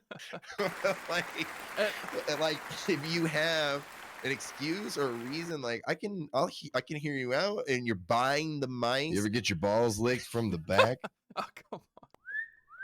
If you're buying the mice from a store or something, like I think there's acceptable reasons to have mice in the freezer, but there's way more reasons not to have mice in the freezer. And another thing with you said the call-ins with Discord, I feel like a lot of people that just like that, like a lot of people Discord, they don't even have it. Like, so people are just casually on Twitch, they don't have a Discord. They don't even Mhm, really know mhm. about Discord, and that's like Yeah. that's when like a lot of call-in shows they start with just Discord, and Yep. that's just like you're cutting off so many people. You're cutting off a lot of people. And I don't know if you've noticed it, but people just find call-in shows. They're popular Mhm. enough on Twitch that I had it last night where somebody was just looking for a call-in advice stream and they found my channel and they hung out for a little bit and they're like, how often do you do these? And I'm like, really only about once a month ish. I was like, I have other content that you can call in, but like the actual advice streams are about once a month Yeah. ish. And they're like, okay, cool. And like I've experienced that where like I don't really take it personal or anything, where they're Mhm. like, I'm only looking for call-in streams. And they might pop in when we do another call-in stream, but if they're just looking for that content, it's like, okay, cool, that's all right. But those I feel like are the kind of people that they're not gonna go find your Discord and sit in the No. channel and wait for you. Those are the people Yeah. that are gonna call or text, and that's what they want to do. And so to keep those people at more of a distance than you need to, I don't think that's the right way to do it. So it's definitely setting up to Google Voices the right way. And then, like I said, open up the text messages. I bet you'll see some people utilizing that. Scooty, we have Please, Sybil, don't make me blush, your dude. Creed Please. boyfriend. Oh, come on. When Dude. you're with me, Sybil, I'm free. You know what I did before this stream? I was watching Theo Von interview the lead singer of Creed before I started this stream. It's literally what I did That before sounds like a pretty incredible interview, honestly. Dude, I still have to finish it. It was so depressing. Oh my god, it really was. I had to turn it off and put on some Rage Against the Yeah, Scott Machine. Stapp's life is pretty rough, huh? Like he was saying about like his upbringing was all rough, but like, oh my Oof. gosh. Yeah, I mean, he was letting out the pain in those songs. He really was. Damn. And it's like, I'll be honest, Creed is a more of a meme. I'm not gonna like, sure, I might bump a couple Creed songs for some fun, but like to think the hate that they get No. is they're high level hated. You know what I'm saying? And I I've don't trash talked understand Creed it. before. I'm not, but they're high level hated. Like they're way up there. Nickelback I'd say level? I was just gonna say it's like Nickelback and then Creed, like the hate. And I think people have, because the meme has gotten so good, that people have started to, that right there, enjoy it non-ironically. Yeah. And that's fair. It was just like a good meme. It was very ironic. It was super ironic. Haha, look at us, looking at Creed. It for sure. But then you look at the bigger picture and you're like, all right. I mean, There's I'm worse not gonna music lie. out there. I even like some. I like a few Nickelback songs. I grew up listening to "Look at This Photograph." I'd play that on my PSP. I had the music video on my So- PSP. I don't know if it's the fucking diehard punk rock teenager that the crumbs of him still exist inside of me, but for whatever reason, I can't unironically like Nickelback is too much. Like I just can't enjoy it. And I don't know if it's just a me thing or like it's like that's the line. Like I went to the Creed joke and like enjoyed some of it non-ironically, and I can't go past that. Or I'm like, What about Crossfade?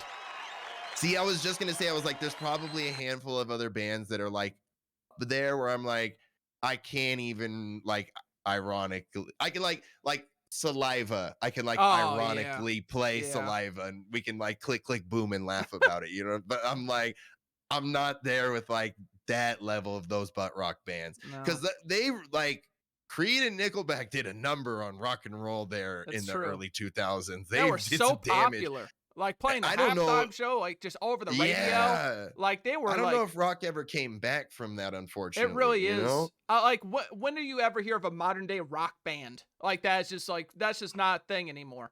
I mean, it's not. It's not, and like the only genre that has any traction is Look at like this metal. photograph. Every time I and do it that's makes me dope. laugh. But metal is not rock music. Mhm. Metal is a subgenre of rock music, and metal has had its time, and probably, I mean, that's what rock has right now is metal. So it's gonna probably continue to grow because Mhm. it's the real only growing medium of rock and roll. Yeah. But I don't know what heights it will attain. hmm I feel like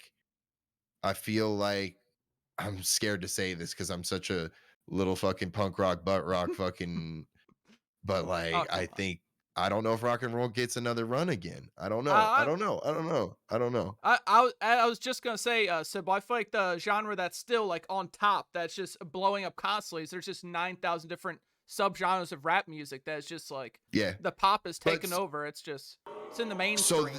I mean, the crowd this is doesn't the like problem, though. rap. They don't. It's the same thing that rock and roll did, is that it over subgenred itself, and Yeah. rap is now in that meta. Mhm. And so there's probably a bunch of phenomenally talented rappers that are just buried under the not popular like current trend, Yeah. you know? And so they won't get their day, which means that rap is also hitting its peak curve Mhm. where it doesn't have much more to grow. And just like what happened to rock, it will become cliche that is the big popular music, and then something else is going to come and take its place.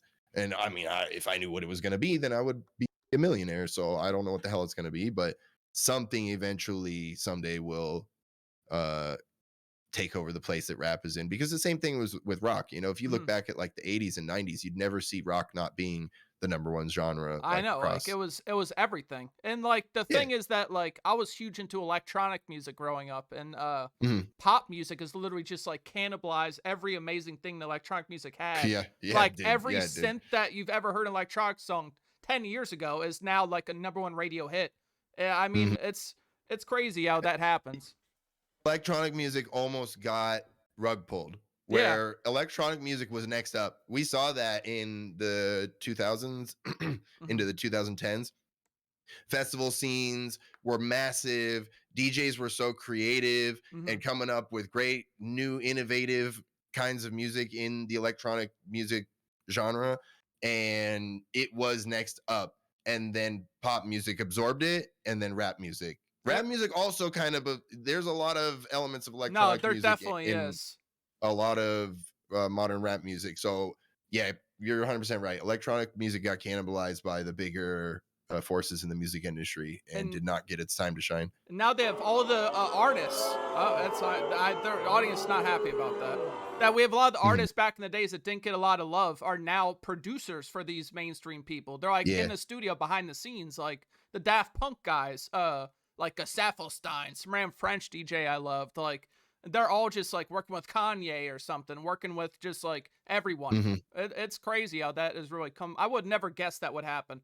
Like, It's like they got to this level of notoriety that everyone knew they were making quality content, and yeah, then these bigger people had the money to, because everybody has a price, right? So yeah, if you're a working artist and you're like, man, I want to break, I want to break, I want to break, it'd be like the same shit with this, right? If we're all trying to make this happen, and if a bigger streamer came to you and said, I'm going to pay you more than you make streaming to just make scenes for me, and you're like, damn. oh shit, I think I'm probably gonna do that. Like, and that's kind of how it probably played out with these producers and these bigger artists, where it's Yeah. like, oh, they're putting a goddamn dump truck full of money in front of me. Of course, I'm gonna go make music for them. Or you know what the saddest thing is you'll have these techno electronic music artists making real like underground aggressive shit, and then they get no success for 4 or 5 years. Then they're like, okay, I'm gonna make some rave hands in the air EDM stuff, and they explode. And it's just like they just sell their soul to the mainstream, like what everyone wants, just so they can get E- the money, but they like don't have a choice. Every genre of entertainment is guilty of that. Hmm. I grew up being in bands. I was a drummer for a long time. I was in Hell yeah. punk bands. And then I kind of did that intentionally, what you're saying. And I did it in a way that I didn't feel I was selling my soul, but I was in grimy punk bands forever in the Seattle area, and I saw us going nowhere. And I Yeah. was like, I like being on stage and I want to be a fucking rock star. So I put together this group of young, gross little dudes that we played this like everyone said we sounded like Seattle rock bands and like Offspring mixed together. It was like a little bit faster tempo, grunge rocky kind of music and stuff. And we had a thing going on. And so many of my friends were like, that band sucks, you sold out, and and shit. And it's like, I'm trying to make something of this. And I tried to do Yeah. it in a way that I didn't feel like I was selling out. But Uh-huh. then on the outside, people are like, oh, you're just trying to make money. And I was like, yeah, I want to make money being in a band. I'll say that. Like, I want to make money. Like, I'm being not in trying a to band. play to like 13 people my whole life. Yes, like, come on. yes. I was like, wouldn't it be cool to be a goddamn rock star, dude? Like, Tell what me, are you talking about? what's the craziest live show you ever played? What's like the craziest show you played? I've had we, especially being in punk rock bands, like we played a lot of crazy ass house shows where like Yeah. people are tearing holes in Holy walls shit. and like things are getting pretty crazy. But as far as like really cool shows that I played, we opened for Agent Orange at a show. All right. And that got really crazy because we were the band right before Agent Orange, so we had like their whole crowd watching us. So that was a pretty crazy show. I've opened for DRI a couple of Damn. times, but we played like first or second on those shows. So like anytime we were with like touring bands, you know, you get that extra oomph of people coming through. So that was always really cool. And those shows got really crazy. I did get to play a lot of really cool clubs in downtown Seattle. That like a lot of really big bands went through. So like that was always a lot of fun. Like at the time, because it was all part of the grind, I was always like, we're playing these clubs to 40 or 50 people. But like now that I'm not doing that anymore, I was like, oh, it's pretty damn cool that I got to do that stuff. Like that was a lot of fun. You gotta appreciate it. Yeah, and like we had like a whole little scene that I was a part of. There was like other bands that we would play shows often with and stuff. And like those were always really cool nights where like there was this band called Neon Knights. I always remember them. Damn. And it was this shitty bar. It used to be a house and they turned it into a bar. And it was in this like industrial area, so we could get badass. fucking rowdy. That's and awesome. like the stage area was basically a fucking living room. And so when you put 50 people in there, it felt like 5,000 people. And we played a show and it was a great night. And I'm ripping fucking Miller High Lifes because that was my drink of choice all through my goddamn 20s. And fucking Audience loves Miller. Oh, I'm telling you, brother. Look, it's a champagne of beers. Come on now. And fucking like those are the nights that I'll fucking always remember though. You know, like you have a fun ass show and like everyone's fucking like, oh, great show. But then there's an even cooler band after you. So you just start ripping beers and smoke some bowls and then go and watch like this awesome band with your friends or your bandmates. Because that was another thing. Like I got lucky to be really good friends with one of my bandmates. We were like brothers for a long time. And then of course we had our falling out and we don't talk anymore. But yeah. I mean, it happens. It happens like the close of friends. I've been there, done that. I mean, back when I was making electronic music, I like the thing that everyone did to get popular is you had to do DJ sets. It was all about the DJ sets. Now I was just like, I don't want to do that. I want to do everything live with synthesizers. I want to fight against the grain. You're too punk rock, dude. I was You're like, too punk rock. I want to do it live. I want to do it live. So I got a booking in Baltimore on like one of the worst streets. So I had all my freaking thousands of dollars of gear in this bag.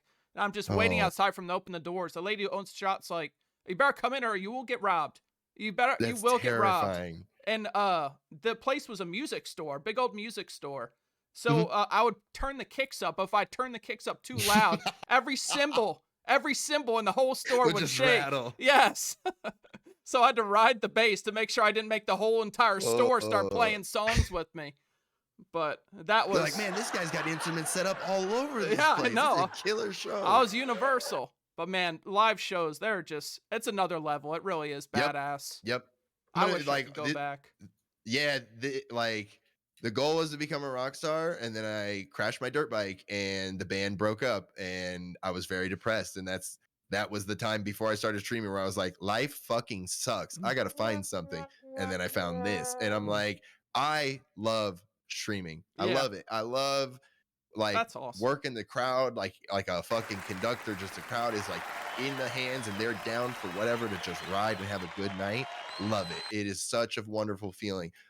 But that feeling of being on a dark stage and you just hit the cymbals and the lights come up, dude, like everyone goes wild. Oh my, especially because I was a drummer, so I got to I was the guy driving the bus. So there's just I don't think there'll ever be something that replaces that on the stage feeling. Like Damn. it's something else. That's a Did really you good. ever Real quick, Sybil says artists want to be celebrities and celebrities want to be artists. That's a very good quote. I would say that's very true. I mean, it sounds pretty real. What were you saying? I apologize. No, please, please, please. That was actually fucking made me think about some stuff. I don't know where I land, but I don't think I'm a celebrity, so I'm probably on the other No, side. yeah, we're not celebrities at all. We're little peons. We're little peons. Yeah, we're peasants. We're We freaking are. little peasants, dude. How long did I was you? gonna ask, Oh, go on. did you ever go on tour? Did you ever do No. any yeah, No. that's something we did successions of shows, like multiple shows a week around the city. Cause I was in the Seattle area, so you could play south area of Seattle and then in downtown or some house party and shit. That was always the most I ever did. But at the time I was like, I'm only gonna go on tour if it really, really we do it right. And then all my friends that went on the bootleg tours of up and down the West Coast are like, it was the greatest thing ever. Our van broke down 27 times and we got robbed in Oakland. I would do it again. Jesus. And I'm like, that sounds stupid. And I'm like, well, I guess I probably missed out on that. That would have been cool. Well, the thing that's different with electronic is you're just a one-man gig. Like you're just one dude, so it's probably just very different. It's all about just the big shows, because they would throw these big warehouse parties, these underground DC raves all the time. I've heard stories of underground warehouse raves. I went to one actually. They're like, okay, meet up at this bar. I'm like, all right, we'll meet up at this random bar. It was a leather sex bar, and we were playing in the basement. We're playing in the basement of it. Sounds like a kick-ass show. Or the basement's all the walls are sweaty. It's good Lord. I played in a lot of basements as a punk band. I played in a lot of basements. And then we come out of the place. Someone's their tires were taken off their van. It was just on it's on blocks. It was like holy shit. It was in a bad area and the place was musty, very musty.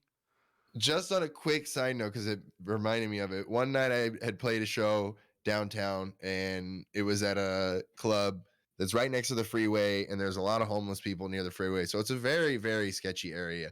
And I come out and fucking there's all the vans for the bands are all parked up against the curb right next to the entrance, and my buddy's like, dude, somebody slashed this van's tire. What? I'm like, no way. And I walk over and there's this little itty bitty picture of Slash from Guns N' Roses taped to the tire. That's fucking hilarious. In high school, they were like, you can write a paper on anything you want. A 3-page paper. I wrote a 3-page paper on Slash.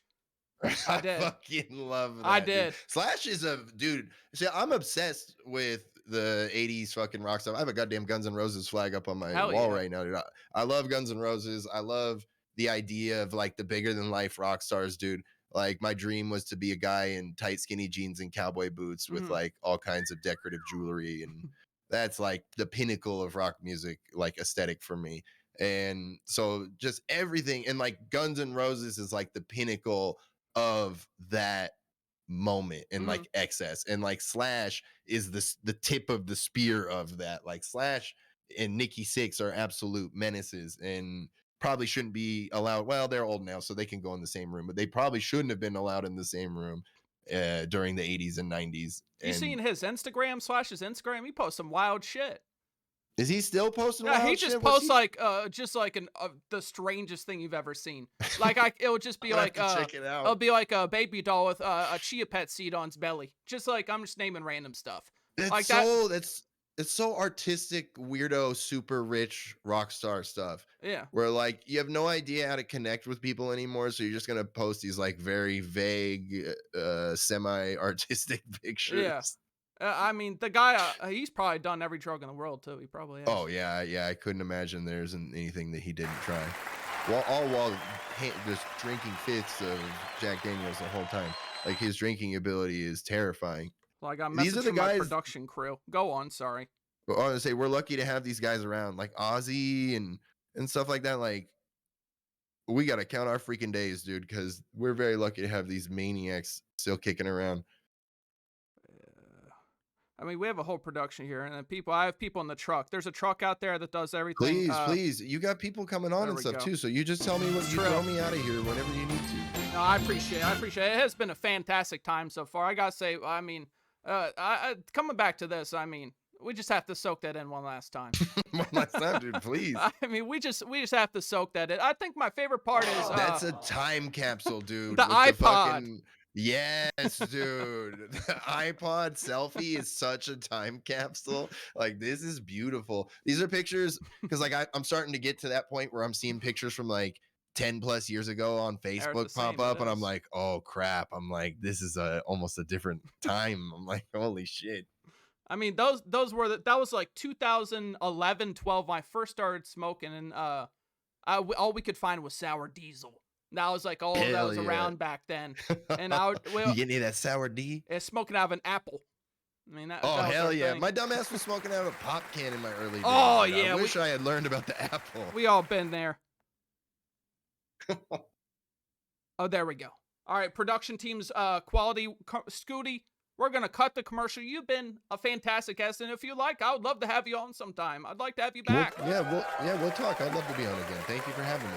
Scooty, thank you. Can we get a round of applause for Scooty? Shot for Scooty. Scooty. Thank you, everyone. It's been a great time. Hope you have a fantastic night. Talk to you soon. You too. There it is. Well, everyone. Hell yeah. We got a 2-minute commercial break we're going to cut to, and we'll be right back with Forest of Wires. Oh. There it is. That's the roulette. My bad. Oh, shit. All right, yeah. There we go.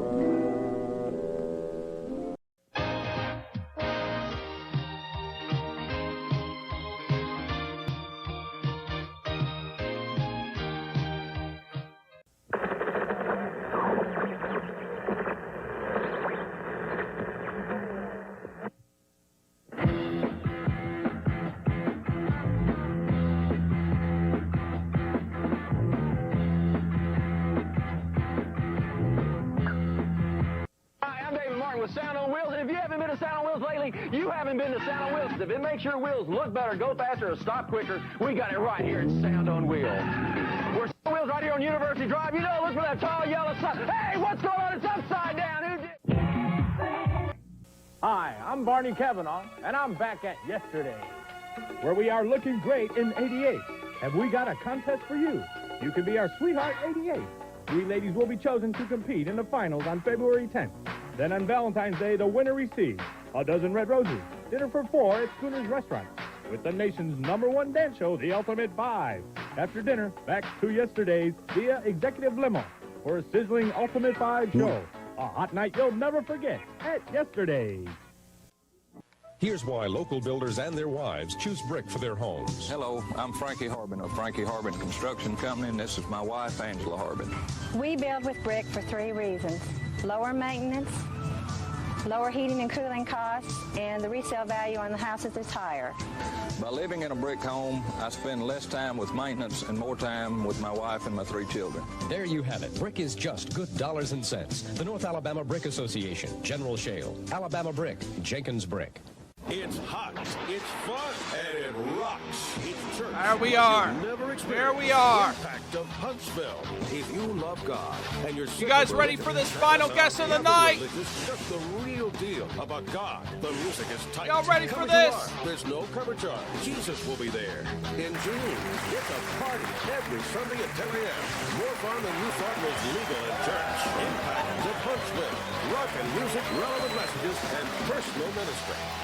Alabama, the state. Cut the commercials. Cut the commercials. Cut the commercials. There we are. We have returned. We have returned. And our next guest to round off the night, I gotta say, Scooty was fantastic guest. Thanks again for Scooty for coming on. It was a great conversation, a great talk with him. But Our second guest of the night, just as star-studded, just as much of a star, person I'm just as excited to talk to, which is Carl Forrest of Wires. How you doing? How you doing, Carl? How you doing? I mean, we got the band. We got. Hello. Wow. Can I just say, how's the castle tonight? Oh. Whoa. What? Give me one moment. Oh, sorry. No worries. Okay, I just need to summon my inner Kundalini and awaken my third eye before the interview begins so you can get the most accurate answers possible. All right. I love some Kundalini. I've been to many Italian restaurants. It's a good dish. A very good dish. I mean, I gotta say, Carl, just to kick us off, can I congratulate you on your book coming out February 15th? Can I congratulate you for that? Can I? There it is. There it is. You spent so much time on that book, and honestly, the things you break into it all the time, you document your streaming journey and more. You want to tell some people about the book? Oh, this book. It's a 350-page tome. Wow. Featuring everything I've ever done as a streamer and even in my life. Lots of pictures. Even my secret personal diary is included in here. There are guides to streaming, my theories on creativity, and so much more. It's very important to me. And it's launching February 15th. There it is.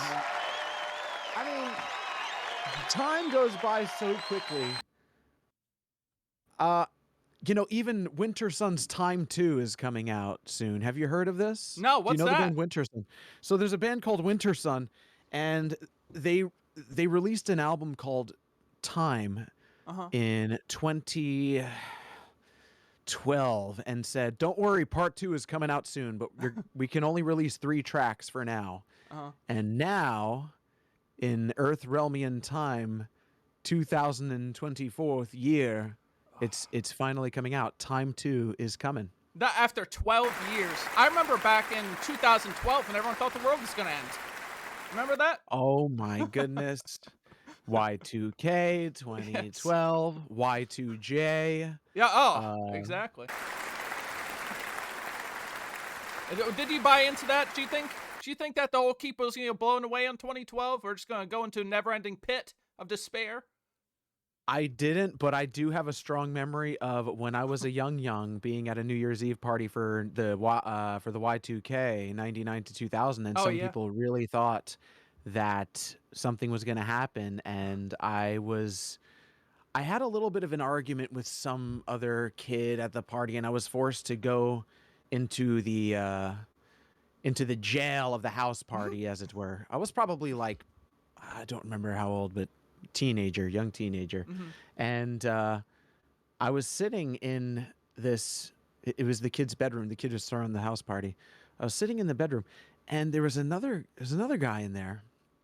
And when I went into the room, he said, "Whoa, I thought Jesus Christ just walked in the room and the world was coming to an end." He was really, I mean, there was the reason he was put in the room is he was kind of out of it, a little drugged out on more than skooma. I'm sure. I mean, it's a wild party though. I remember I would talk to my buddies on Xbox Live. That's where I met a lot of my buddies I still have to this day. My longest friends, Xbox Live. And we were like, in 2012, we're going to be in an Xbox party chat together if this world ends. That's where we're going to be. We're going to be an Xbox party chat together. We're going to ride this baby out. So what game were you playing on there? Halo? Well, I met my first buddies on Gears of War 1. The original Gears of War. And then, of course, deep into Call of Duty, like Xbox 360. I still have it over there with the faceplate and everything. Like, we played everything. I mean, that was the console I did play so much. Halo 3, of course. Do you remember, did you go to the midnight release of Halo 3 by any chance? I think I did. Really? I think so. You have any memory of that? So this was at a place called Game Crazy. It was combined. I don't know if you remember Hollywood Video. I do. This was their combined game store, and I think they were running Halo 2 tournaments on the screens in there. And if I'm not mistaken, actually, I think I handed out a demo for my band to people that That's night. awesome. Good times. But yeah, that's pretty much the memory. And then just getting back and gaming away, locking yourself away for a long time. Lots of memories of that with Xbox 360 era games for sure. I remember I was so jealous because my buddy got the version that came with the Master Chief helmet. That was like the very expensive version. That was like $120. And I was like, I want that thing. I want that. Do you remember for Halo 2, they had the metal box? I do. I had that. And so they came out with that, and they said that was the collector's version. But most people got that. Really? And a bunch of scalpers went out and bought up all the metal boxes. Yeah. And it turned out they were now like worthless. And actually, I think the non-metal box is more rare. Wow. Than the metal box. I don't know if I've ever even scalpers. seen. That What's really the was deal here? the good old Why days. am I here? Welcome Literally, in, Cost not Money. This is figuratively. Late What's Night the hack Tonight with David Sanders and Forrest Wires. And we just had Scooty Puff Jr. We're an action-packed show.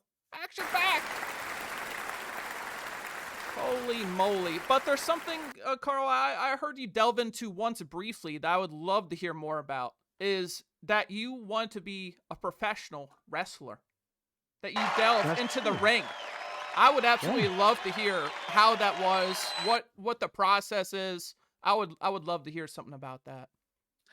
Sure. So, obviously, I mean, I grew up loving wrestlers like, Bret Hart, Mr. Perfect. Heck, I thought Giant Gonzalez was amazing. I didn't. Yeah, he was cool.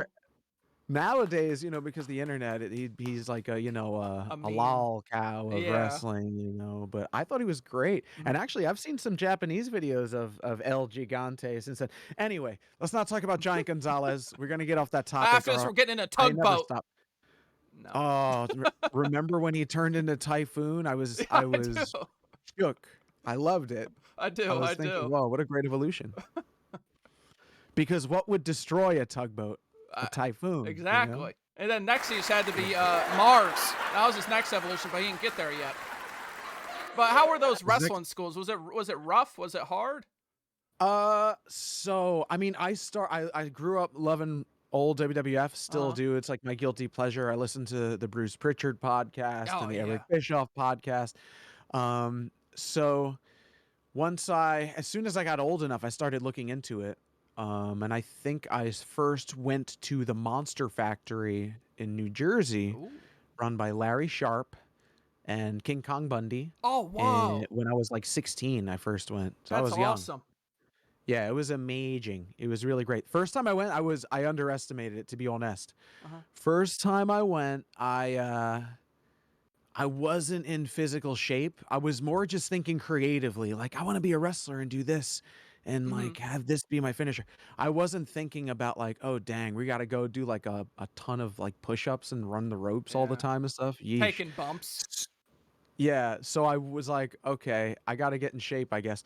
So I went back home and I signed up for jiu-jitsu and got in shape because of that. And then the next year I went back when I was 17 and I was in way better shape. And it was a lot of fun. The first year I was kind of overwhelmed, to be honest.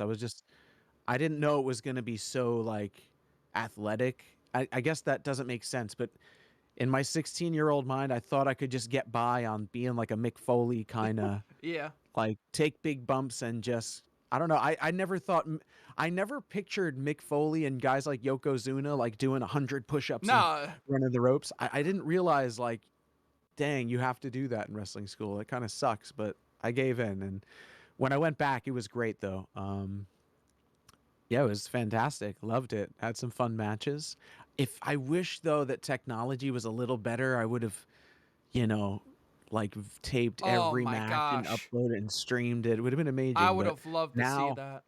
yeah, my best stuff isn't recorded, and I have some backyard stuff like on VHSs somewhere. But yeah, good times. I loved it. It was great. I know. I mean, the stories I've heard, they're like literally boot camps. Like they treat them like an actual like army boot camp. They make you just running the stairs all day and a million Yeah. squats and just seeing Run who will around the tap building. out. Yeah, who's gonna tap Yeah. out, and that's how they would see who has the endurance.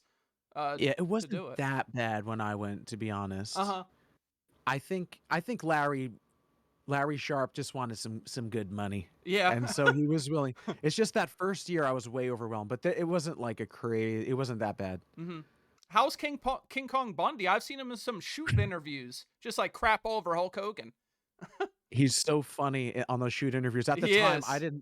at the time, what I knew of him was because I didn't know about WrestleMania 2. That was a little before my time. Mm-hmm.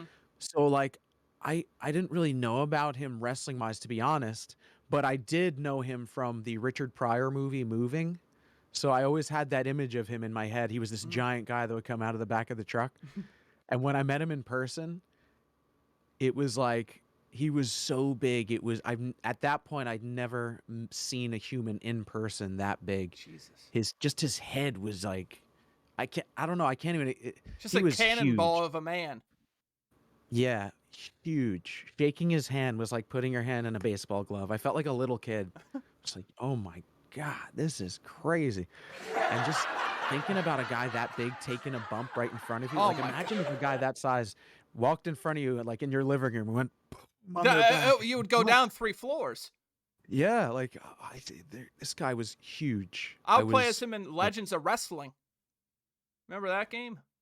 Yes, loved it. I mean, that guy was absolutely he was like the giant man, like the big warrior, like the Bam Bam Bigelow. Because when I grew up, the Bam Bam Bigelow was like the big guy. Because I Oh, he started was watching awesome. like '97. First match I ever saw was the Brood versus Public Enemy, and they got covered in a bloodbath. That was the first thing I ever The saw. Brood. Yes. That's great. 97 was one of the best years ever, so Yes. good time to come in. Do you have any memory of like some of the first matches you ever saw when you first were getting into it? Yes, and I have pictures. Oh. Hold on one second. All right, go for it. We're about to get some live pictures. That's gonna be sick. We have end a match with Bossort Flame. Yeah, put a spell on him. Robskins, welcome in. Oh, I see Ultima Avatar. By the way, I want to give a shout out to the leader of the Mage Council. Oh, heck yeah. And I see that Ultima Avatar is trying to cast magic, and I respect that so much that I'm going to enable it just for you, Ultima Avatar. Okay, so here is a picture of me at my first wrestling No match. way. This is Whoa. this is a Nassau Coliseum 1991 house show. Oh, too cool. And I'm the one that's like closer to the camera with the Hulk headband. Uh-huh. And next to me is Merchant. No with the way. Hulkster, yeah, and he's wearing an Ultimate Warrior shirt. And we weren't, I think we were like second or third row, but we rushed up to the barricade every time we could. Yeah, That good is times. too cool. Here's That a is fun one. awesome. And Here's me. oh, you got more? Yeah. And this is earlier that day, I think, or something like that. There was, if you go to I don't know if it's still this way, but back in the day, if you went to a WWF show, they'd always have a signing like early in the day. Yeah. And the day that we went, it was Owen Hart No and Jim way! Powers. But this is back when he was the Rocket. Whoa. So that's Merchant standing right next to him and me next to Jim Powers. That is So, legendary. Funny old pictures. And yeah, the show was headlined by Hulk Hogan versus the Warlord. Maybe if someone types in Nassau Coliseum Hulk Hogan versus the Warlord, you can probably learn more about the show than I even remember. But yeah, I was a huge Hulkster mark. Uh-huh. I loved Warlord and it was sick. That is I was too blown cool. away. Thank you for sharing that with us. Those pictures are legendary. That is so cool. A moment in time. Absolutely. I think I was around that age when I went to my first show, but I was way mine was 1999 WCW when it was already after its prime. But I love that stuff though. for Do you real. remember the headliner? The only thing I remember honestly from that show is seeing Macho Man. That was like for some reason that sticks out. And DDP and Rey Mysterio, but I traced my hands like this so I could have the DDP sign. I got Nice. the whole thing. It was so cool. That I mean, seeing wrestling live is just a whole different experience. It really is. It's one of the best live forms of entertainment. If you just put live wrestling in front of a non-fan, Yeah. it's really hard to look away when you've got, at least back then, giants taking Uh-huh. bumps and jumping over the top rope. It's such a spectacle. Seriously, I mean, I really wish, I've actually never been to any WWF/WWE show. I've been every other brand, AEW, New Japan when they came to America, never Wow. once WWE, and I still have to regardless. You still keep up with the modern day stuff at all? A little bit. As I said, I listened to the Bischoff Yeah. podcast, but they mostly talk about the 90s. Mhm. But through that, and from Botchamania, I watch Botchamania, Yes. and that's how I'm mostly kept up. Also on the Discord, sometimes we watch like the big events. Like we watched the Watch we the watched Royal the Rumble. Royal Rumble. Yeah, we watched that. Uh-huh. And then before that, we watched the AEW with Punk and Joe, I think was the last one. Oh wow. So I know a lot has changed since then. Yeah, We definitely. got Punk in WWE now, so that's been a wild ordeal to see play out. But so I keep up a little bit, but I don't know what, like 96, 97, for my child mind, I was so locked in. Like I knew every match, every pay-per-view. Uh-huh. Now I don't really know the finer points, but I know like the big stories. Well, it's not at all like it's probably 1/10 of what it used to be in my opinion. Like it's still good, but I mean back then it was just a different beast. And that's why they had like average 15 million people watching. And now it's at 2. So I mean it was just like culturally like Dennis Rodman would show up, Mike Tyson. I mean they had like they're going to have Muhammad Ali in the new wrestling game. That's awesome. It's ridiculous. Yeah, when I was a young, I was also a huge boxing fan. Oh yeah? And my whole family was. So when that thing happened with Tyson and Austin, it was like both of my worlds of fandom colliding. Like I Yeah. couldn't believe it. Huge Tyson fan. What happened to the boxing games? I feel like they had so many fun boxing games when I grew up, and that they're kind of just gone. There's a really good new one actually. It's Really? called Undisputed. Yeah, on Steam. It's Oh, very it's on under the radar. Steam? I don't know why, but it's really good. It's got great online multiplayer and everything. I gotta look that up. I've been dying for a box. I'd play Ready to Rumble on Dreamcast. I would play. I even played the Rocky one, which wasn't that good. I mean, I played all of them. Those were like I have a fond memory of being at my cousin's house eating homemade chocolate pie, playing Ready to Rumble versus each other in the ring all night. Love it. Oh, those really were the days, the heydays. If you've been waiting for the new Fight Night I kind of thing, have. this I is have. it. It's called Undisputed. I'm actually Same gonna type here. that in right now. Yeah, check it out. It's real good. Real good. I don't know how the matchmaking is lately, but when it first came out, it was plentiful. There we go. I just wrote it down. I am gonna look that up later. I love me a good boxing game. Seriously. And I don't know if you dabble with VR, but I'm really into VR boxing. Mhm. I love Thrill of the Fight. And speaking of Rocky, the Creed VR boxing game is really good. R.I.P. Great R.I.P. cardio. But that is Yeah. I've been RIP, yeah. scared because I'm a very motion sick man. As I was talking with Scooty, I don't know how my body would handle VR. That's why I've been scared to even try it, because I would probably just get very sick, I think. So I too am prone to motion sickness, and definitely I can get so sick from VR. I tried a PS5 VR driving game, Mhm. and oh my god, in the moment I was like, okay, I can handle this, and then all of a sudden I got that little, you feel it creeping. You feel it creeping up on you. kicked in, and the moment it kicked in, like I took off the headset and I was done for like hours. I had to lay down. I was like, I had no idea how bad it was until I took the headset off and I was like, whoa, just cold sweats laying down for hours. It was terrible.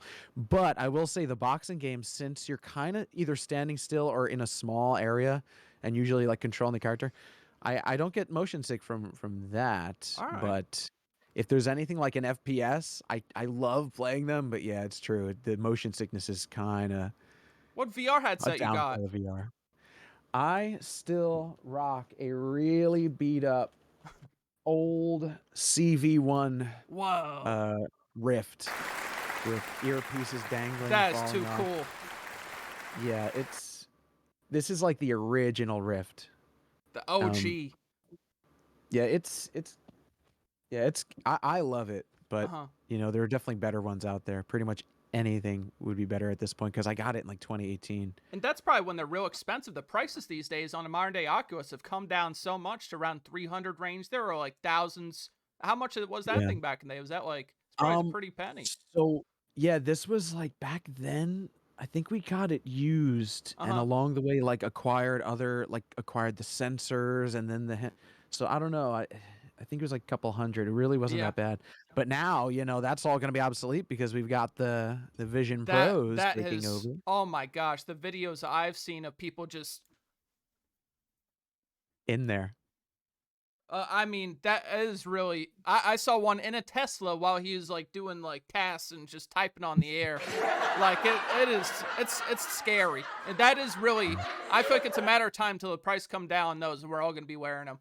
It's a matter of time. It really is. The way people and even myself are looking at them is just how I remember when everyone got on phones. Oh, and I true. thought, I'm not gonna be a phone guy. I'm just that's not me. Yeah, good luck with that in this modern day. If you don't have a phone, you can't do anything. I mean, I fought with the smartphone. I had my Razr flip phone from 8th grade high school until I was 21. I fought. I held on until I stopped receiving texts, and people would complain. I can't even text you anymore. Your phone's so old, they don't even go through. I was like, I guess I don't have a choice. So I came up to the modern time. Yep. Eventually, it's just going to be a point where it's like, all right, I guess I'll put on the goggles. And I think in the future too, they're gonna narrow them down so they don't look like ski goggles. Yeah, so much. exactly. They do look like some ski goggles, some snowboarding goggles. That's the first thing I thought of. Yeah, everyone's gonna look like Jet Set Radio Future walking around with ski goggles and. It's a matter of time until you're gonna be speed running on those. Oh yeah! Oh yeah! I already do Super Mario 64 speedruns in VR. You it's do? Amazing. Yeah. It's on VR chat. It's incredible. I saw there was one. It looked like you're going through a whole like amusement park. It was like you're on a ride, and it was like the coolest thing ever. I'm not sure what it was, but it was just so fun to watch. VR is crazy. Being able, my favorite thing about VR is how they're using old stuff to like. You can go into Morrowind or you can go into Super Mario 64. Other than the boxing games, I don't do too many like new games, but I love checking out retro stuff applied. I don't have Quest, but if you have Quest 1 or 2, I believe they work on, there's a thing called Side Quest. I wish I had this, but you can go into Legend of Zelda. What? You can go into they're remaking so many old games for Nintendo in VR where you can actually walk around within the game. That is it's getting too out cool. of control. I mean, it's a matter of time. Tom and Bowerman just throwing bombs at people. I'm sure they already have that, and they have Cackle Keep inside VR. Do they not? Yeah. Yep. Sullivan Egan constructed it, and he made avatars of me and Gromulus. It's incredible. That is awesome. I would love to get more into creating virtual spaces and avatars myself. That does seem very fun. But for the people that don't know, do you want to tell them about Cackle Keep? Because I find it's just the most enticing. There it is. There's the keep itself. Welcome. So it's a world of fantasy where you can really get involved, either by casting magic spells. Or even the channel point redemptions are things like having an avatar in the tavern. There it is. Or adding a book to the library that you can actually open up and read using commands like open G. Certain codes have certain books have certain codes like a Dewey Decimal System, but for wizards. That is too cool. I love all Cackle Keep. It just blows me away. It does. Yeah, there's a lot of focus on interactivity and ways to not just interact in the moment, but to do things that, even if it's hard to acquire these things because it's, it takes like hundreds of thousands of channel points. So it takes a lot of loyalty. But let's say you just build up that loyalty and then you never come back to the stream for whatever reason. Your likeness will be there forever. That is too No matter what happens, your food item, your avatar, whatever you redeem, it's going to always be in the background there. Well, I got to say, you know what I'm saving for? There's a big redeem I'm saving for that I'm really looking forward to. I'm saving 50 grand. You said any Sega game for Subterranea. You ever heard of that game by any chance? No. Oh my goodness. Go on. Subterranea's, it's a very hard, it was like a space, you have to fight monsters. It is a very punishing game that is very hard, but I would play it so much as a kid, and it was so fun. Not an easy game at all. It was a very relentless game. But that is one I'm saving for. I can't wait for that. What's up, Abba Box? Welcome in. Keep that channel point of comedy tight. That's what you gotta do. That's what you have to do. And your redeems, I mean, each of them, they're really awesome. They are. You looking that up? I'm looking at the Wikipedia now. The cover art is maniacal. Oh, my God, the it's music. terrifying. You should hear the music. The music is out of this world. It really is. Interesting. This looks good. I am looking forward to it as well. I kind of want to try it, but I feel like that might spoil it if you really want to. Hey, save me the redeem. points. Save me the points. It just booted up. I'll spend on other stuff. It almost looks like so you're in a spaceship in this? Yeah, so you play as a spaceship, but the thing is you have to take care of your fuel, your shields, and there's just so many things that can knock down your shields. The farthest I've ever gotten is level 7. And I think it has like double the levels. I've never even seen more than halfway through the game, and I've played it since I was like 6. I mean, I've revisited it, and I still can't get past level 7. I see some of the gameplay there on the orb. And that's it right there. I'm taking a look at this. What a game! What a game! I love the aesthetic of the mission reports and stuff. Yeah, it is so cool. Even my dad, I'd watch my dad play it, and he wouldn't even be able to get past level 7 either. It was tough. Really fun game. Highly recommend. I will say. Someone redeemed Barbie recently, and you're about to get the world record on it. You are. Well, I'd like to.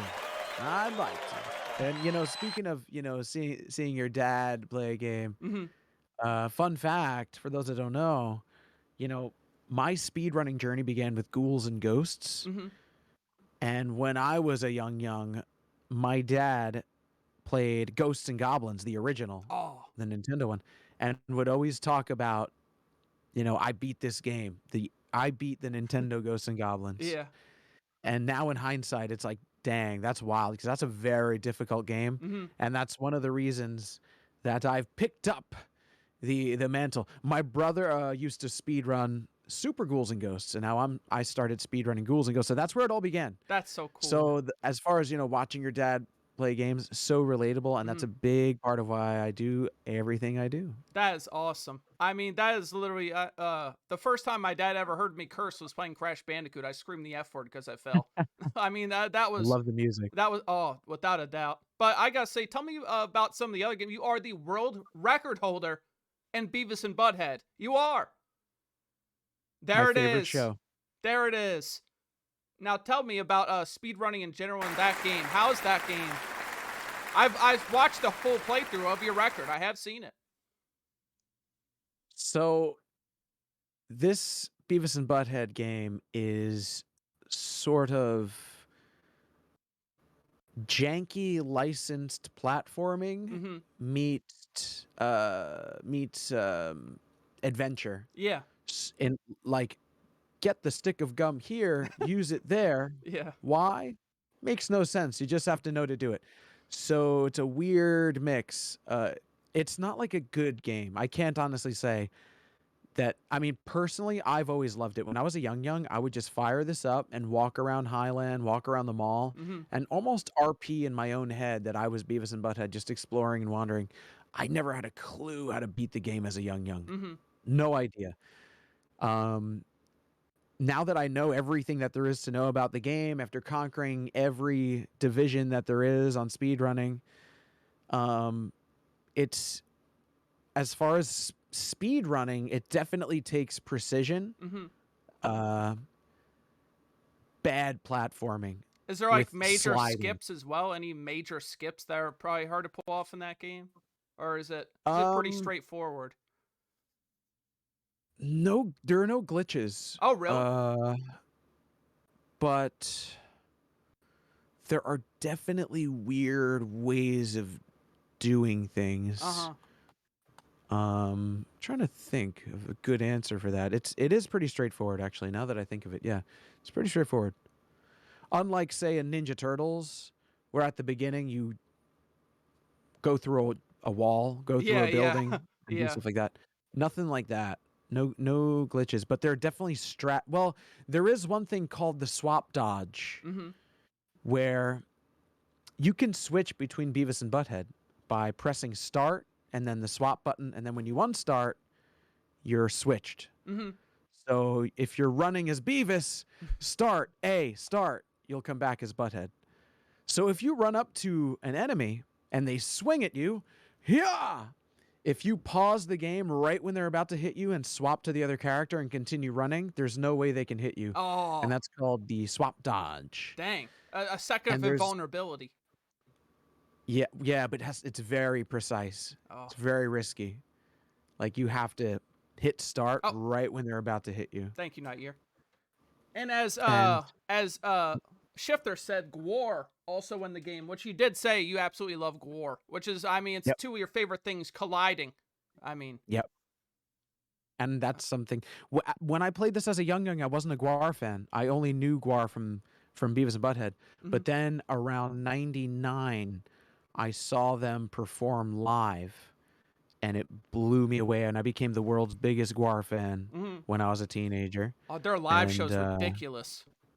Oh, yeah. Oh, my gosh. Yeah. It's like blood shooting around. So now, in hindsight, I've even grown to appreciate Beavis and Butthead more now.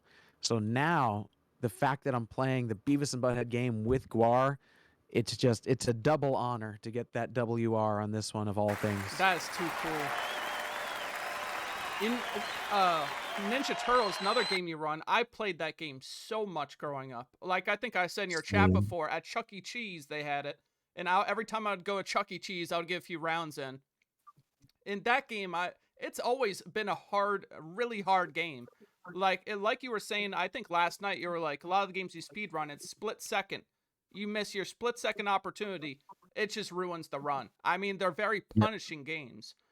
What's the other game you were running with the Golden Axe 2? Oh, I think that's might be my favorite one to watch. I love that because you get so many gold splits on that one. It's always so promising. It's true. Like Tracy in the chat, I hate you all. You were on a run a few nights ago, and I DM'd her. I was like, hurry, he's about to get the world record. Pop in. I was like, you gotta see this. You gotta see this. This is history. And that's the thing. It could happen at any. That's what happened with Beavis and Butthead.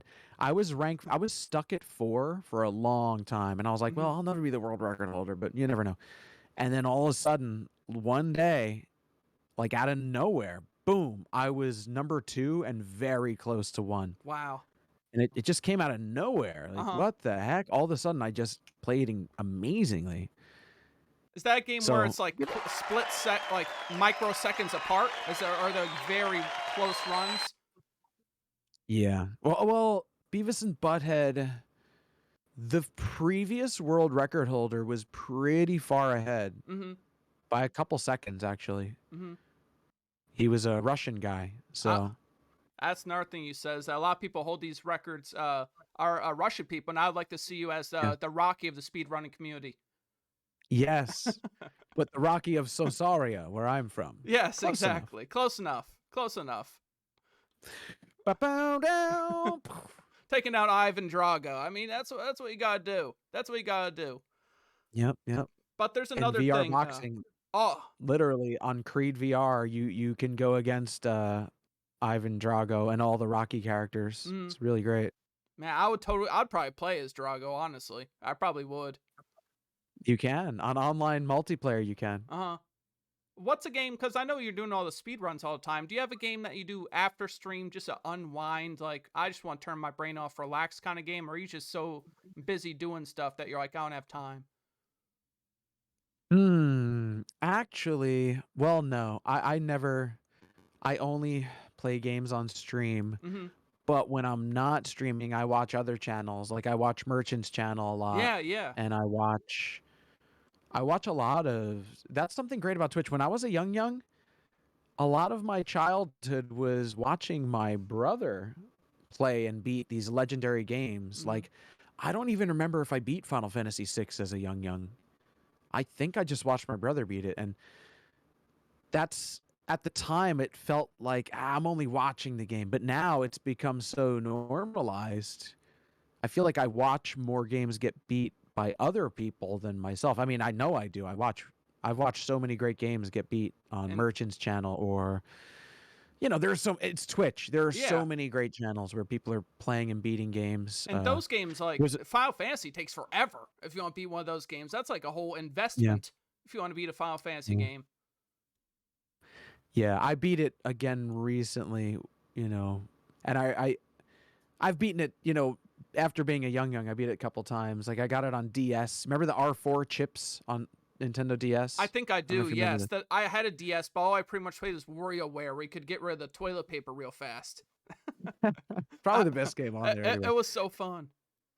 But they used to have these chips you could put an SD card with emulators, so I beat FF6 on there as well. Oh, that's too cool. Yeah.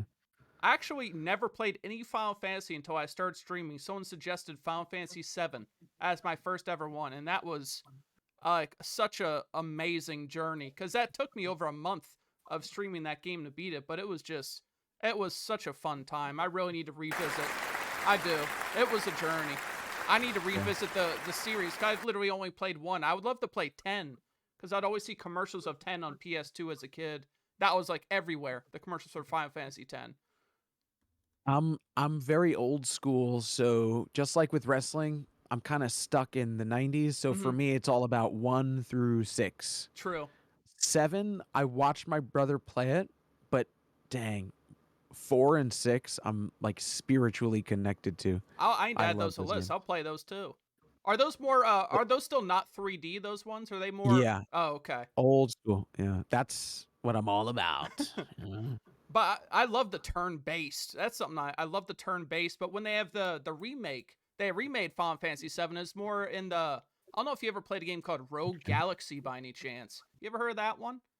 I have heard of it. Is that a Star Wars game? No, it's a JRPG that's very Final Fantasy-ish. But it's not the one where it's turn-based. Guess I haven't then. You actually run around and like battle. You like do the battles. And I love that. Action RPG. Yeah, being involved. Like some Diablo. Okay. You ever get into Diablo? No. I played I played Baldur's Gate Secret or what's it called? Baldur's Gate Dark Alliance or something on PS2, and that's it. But yeah, I missed out on a lot of PC stuff like that. Man, that was the good old days. Even Abba says I love the turn base. I mean, the turn base just has a charm to it. It really does. It really does. Well, to get on to the one of the things we have here, I would love to, because I might go. Tell me about Carl Khan. Tell me about Carl Khan. Tell me about it. Well, one thing about before we jump into that, there is some cool new turn-based stuff though. Oh, like Octopath Traveler is pretty neat. I'll look that up. I watched Merchant beat that, and it was really great. If you like old school like turn-based RPGs, Octopath. it was great. Yeah. I looked it up. As for Carl Khan, yes, I'm scared. That's a big undertaking. I mean, that is a big undertaking. I can only imagine. I mean, with all stuff you have planned, what freaks you out about it the most? Is that you said it might be the next TanaCon. I mean, that's what could happen. But let's hope. I don't think it'll happen. I don't think it will. Yeah, it's something I've never done. I've played lots of shows that other people put together. I've been a part of lots of events. I've never like had an event other than maybe having a birthday party as a kid where it's like, hey, come over, we're gonna party. But this is gonna be It's gonna be like a birthday party, or it's gonna be like a wedding, or something like that. Where it's gonna be a lot of planning and prep, but the meat of the matter, actually performing, actually meeting people, actually doing the things, that's gonna be fine, no problem. But the anticipatory waiting, the planning, the paperwork, that is the tricky thing. Even though it's going to be very low key anyway, it's not going to be anything fancy. You know, it's just, what if something goes wrong? Oh, but What do we? But you have to deal with the scary, and that's how you know we're on the precipice of greatness. That is true. When you are scared, that's when you know you're about to break the boundary. You're gonna break out the elevator in Willy Wonka and start flying into the sky. I mean, you gotta do what you gotta do, and I think it's gonna be a hit. I think it will be. No, nothing will go.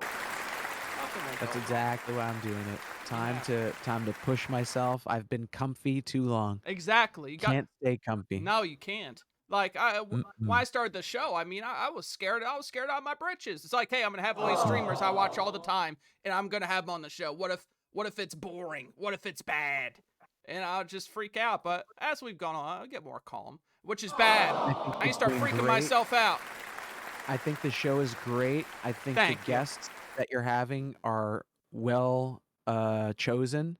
I'm honored I'm amongst them, to be honest. Yes. Because as a fan, you've had pretty much everyone that you've had on. I'm a fan of. It's. I think we have similar taste in streamers. Thank you. But I think you're doing great, pulling a lot of fun communities together. And I ordered my Mage Council to become a part of this community. You know, I didn't just want to come on here. I said, we're going to go on there, and you're going to actually watch and enjoy and watch other episodes and become assimilate as mages into the Angry Scar 09 society. And I very much appreciate that. Yeah, I think it's great. Honestly, you're pulling together great communities all into one, and it's inspiring because I'm also working on this Mage Tower RL concept, which is like a streamer collab thing. I've never done anything like that. So is it too late to have people in? Would I be able to join? How's that thing? How's that work out? If you want me to be a part, I mean, I'd love to be a part. Actually might be. I'm going to put you in my notes here. Yeah, put me in your notes. I mean, but when it comes to the guests, I'm only reaching out to people I genuinely enjoy and watch. There's not a single guest I've had on that's not someone that I'm not interested, that I'm like, oh, this will be big. I'm only reaching out to people I genuinely want to talk to. People I think are amazing streamers that I think are awesome. I mean, that's it. And that's why you are part. Because your channel is amazing. Amazing. No, you.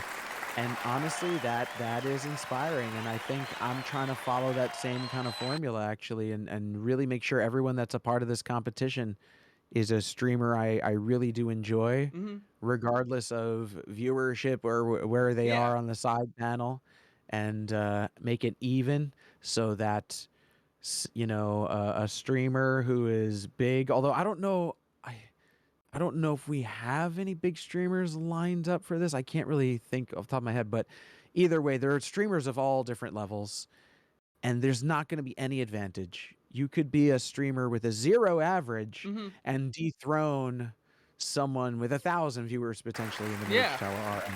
There's never going to be a time where you're favored from having more people in chat, rooting for you or anything like that. It's going to be very direct and objective. For that, I'm scared too. These are very similar. CarlCon and the Mage Tower RL. One of them is a hosting event via Discord video call, kind of like what we're doing right now.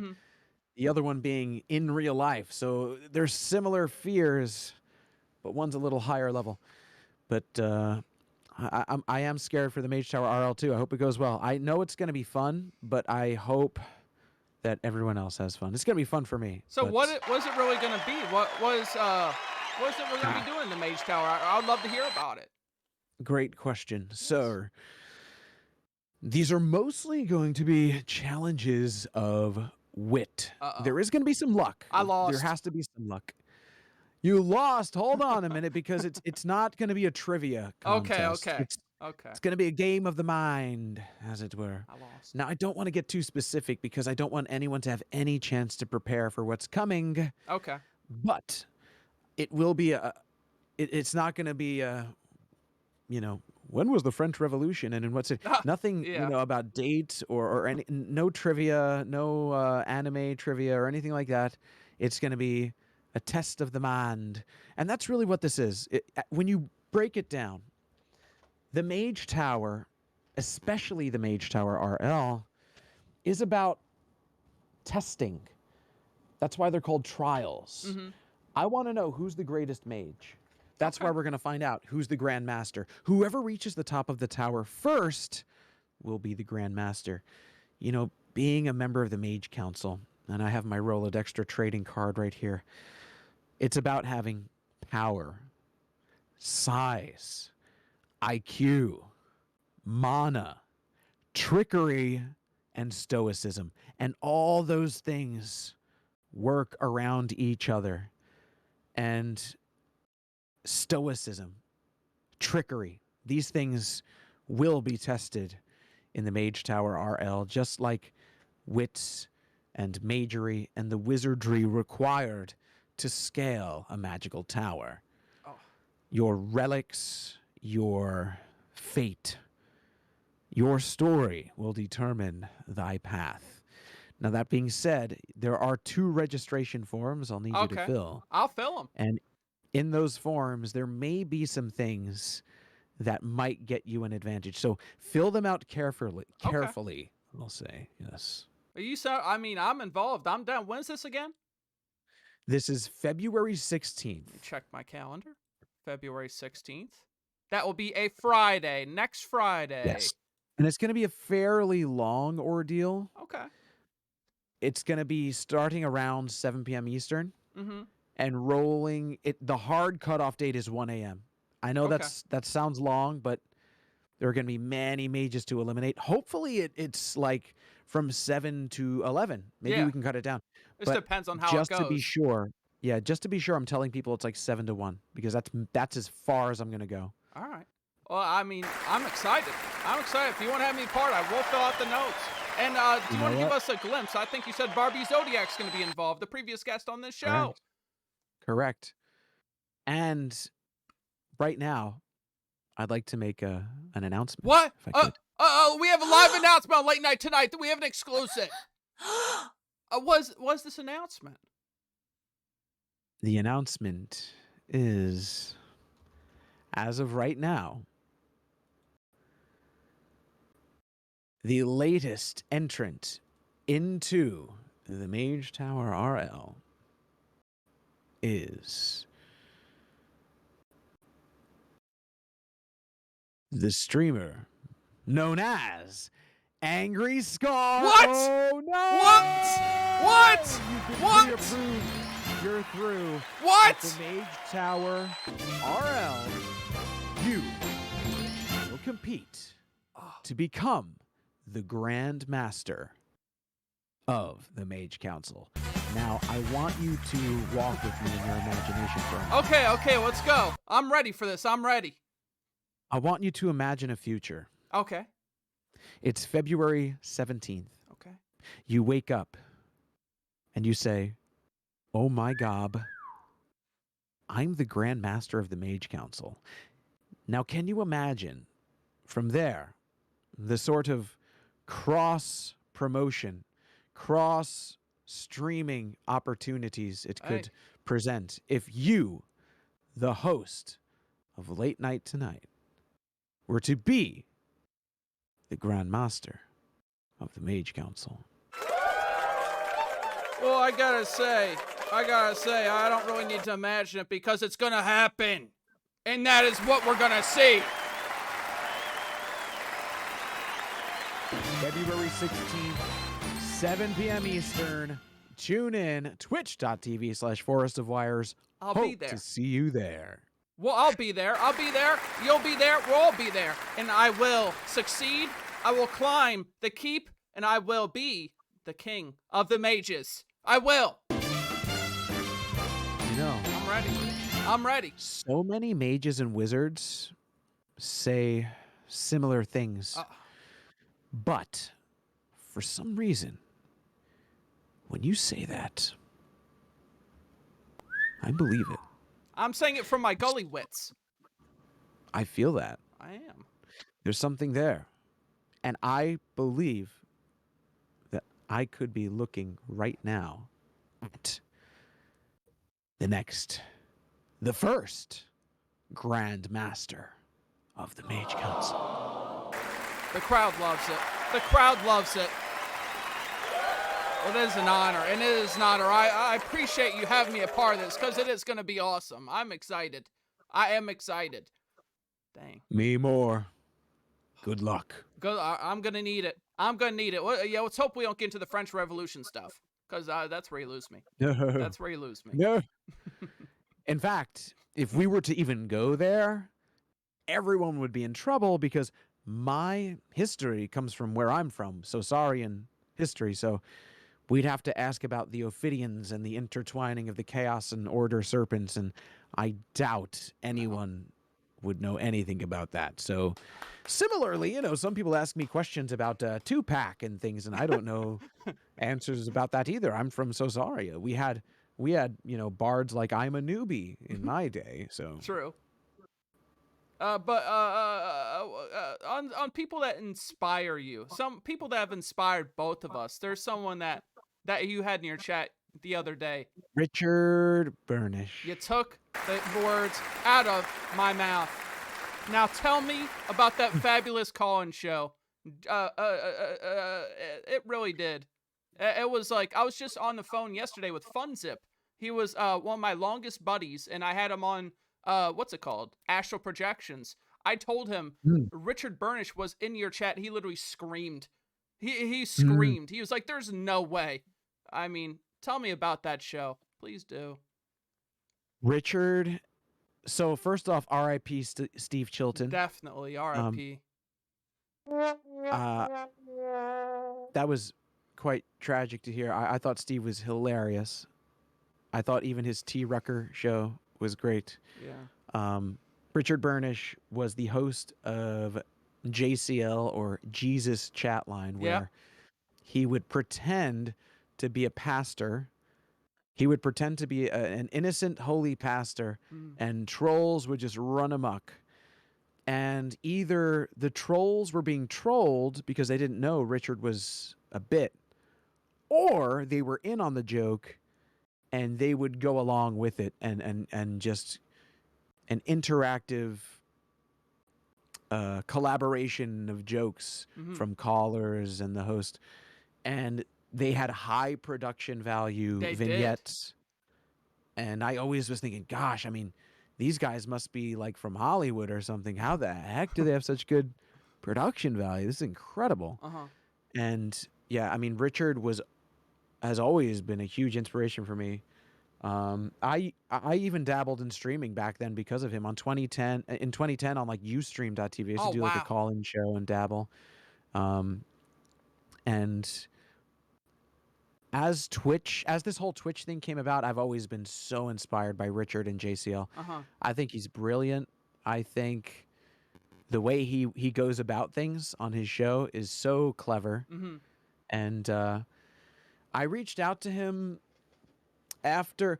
So back then, I would call in every week. I never got on. Oh, really? Yeah, never once. But I called in every single week. I was always too scared to call. It was destination viewing for me. I was always too scared to call. It was kind of scary because if a joke went bad, like if a caller was bad, it was pretty cringe. It was like, oh God, that was terrible. And they would dunk on him. They would dunk on him sometimes. Yeah, the chat was pretty harsh. I mean, this is old internet. This is like very early. Justin TV and stuff like that. Yeah. Like. So the chat was pretty wild. Yeah. I mean, there still are some wild chats now, but anyway, Richard Burnish, huge inspiration. Always loved everything he did, and as all my Twitch stuff came together, I would always think like, dang, imagine if like JCL I did this, or if like Richard Burnish I did this, and so rewind a little bit though. Back in, hold on, let me connect some dots here because we talked about me being in wrestling. Mm-hmm. So in wrestling, eventually I didn't want to do the physical aspect anymore. I was getting too injured. It just wasn't worth it for me anymore. Mm-hmm. So, by the way, I should have better sound quality now. I forgot to change that. Anyway. No, you're good. So I got out of the ring and I went behind the scenes, and I worked behind the scenes on indie wrestling shows from probably 2013 to about 2020. Oh. And that also really informed how I wanted to go about streaming. And right when I started that journey in about 2013, I was doing stuff like, making wrestling entrance songs, making songs so and cool. selling them in Audio Jungle, or, whatever music stuff I could do. And one of those things was I reached out to Richard Burnish and I said, hey man, I'm like your biggest fan and I make music. So if there's anything you need that involves like a custom song, I'd be so honored to do that for you. Uh-huh. And he said, matter of fact, you messaged me at the perfect time because I'm working on something right now. It's called Johnny Rock Live. Now, this show never came to light. He never actually did this show, but he was for a long time working on this project, and I made the music for that project. We're talking 2013, 2014. Wow. So we became friends back then via, I think, Facebook chat or something. So all since then, for, I guess, almost 10 years, I stayed in contact with him, was always messaging him about, hey man, I'm going to start streaming, or I'm going to put out a CD. What do you think of this album idea? Just, bounce. I sometimes bounce creative ideas off of people that I know do really great stuff. And then in 2020, he messaged me and he was like, guess what? I'm coming back. Dang. And, I said, that's incredible. If there's anything I can do to help, obviously let me know. And he said, no, I'm pretty much set, ready to go. But instead of me doing something for him, we actually did a little collab piece where it's the Gobtrap commercial. Oh, I love that. I have seen that. I have a few times. I love that. So something interesting about that is that footage was filmed before he came back.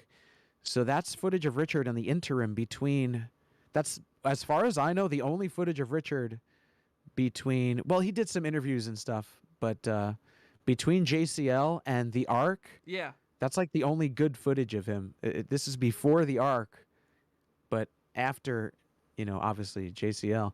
So it's interesting. I didn't air it until after he came back because I didn't want to take his shine. I didn't want to ruin his return and let anyone see him before he officially came back. So I waited to show it, but it was filmed like way before the Ark. Really fun journey it's been with Richard. He's a really funny, great guy, hysterical. I've got all bunch of stuff about him in the book. Yeah, I remember you said that you have stuff about him in the book. Yeah. He's been a huge impact on me. Great friend. That is so great, cool. Creative. Again, someone to bounce ideas off of, kind of thing. Great mind, so funny. I swear, sometimes he'll hit me up with these ideas that are so out of control, and I just laugh hysterically for hours reading his texts. Like one day he messaged me and he said, I have an idea. I'm going to stream that I'm in an airplane the whole stream, and at the end of the stream, I jump out. And I was just laughing hysterically. And then like 2 days later, I tune in. Hey, we're in the airplane now. I couldn't believe it. And then I just laughed even harder. Like when he laid out the idea and then he actually did it like 2 days later, it was so funny. That's hilarious. They're like so like on the cutting edge and so ahead of their time. Like, yeah, I can only imagine how they even like had a phone line back then. Like that was just something that like no one did. And it's, I don't know if you've seen these days, like on Twitch, there's kind of a resurgence of that kind of show where they have a lot of people doing a similar thing. Have you seen any of those shows? Like Toad. Oh, and like Pastor Lee Rogers. Have you happened to see him? Wait, Pastor Lee Rogers. No, I haven't. But there was also the Bible Boys. Yeah. I've heard of that, but I haven't seen that. People have talked highly of that. And now I think I think I think now one of them is doing something separate too. And Scooty Puff, I Yeah. was listening before talking about getting knowing about the spoofed numbers from selling drugs. Yeah. Gotta love it. That's true. But and what Scooty said, I think there was something to the point of when you do a call-in show with a phone, it's so anonymous, people might open up more. Mhm. And that was something that was wild about early Jesus chat line, is that since it was a phone line and there was no connection to who they were, people would just say the craziest stuff, sometimes way too far, to be honest. Yeah, but- without a doubt. Because a lot of but, like 4chan people, and those people are Exactly. like off. A lot of them are crazy. I mean, Yeah. But that was kind of the fun back then too. But this was so early that they weren't getting banned, Mhm. and everything was always walking that line. They'd Yeah. get a crazy prank call and be like, all right, we actually have to hang up on that, no joke. yeah. But other times, they'd be in on the joke. But it was great. But I think there's a lot there to the phone aspect of it, using numbers JCL style Mhm. versus like a Discord call. A Discord call, you're so connected to it.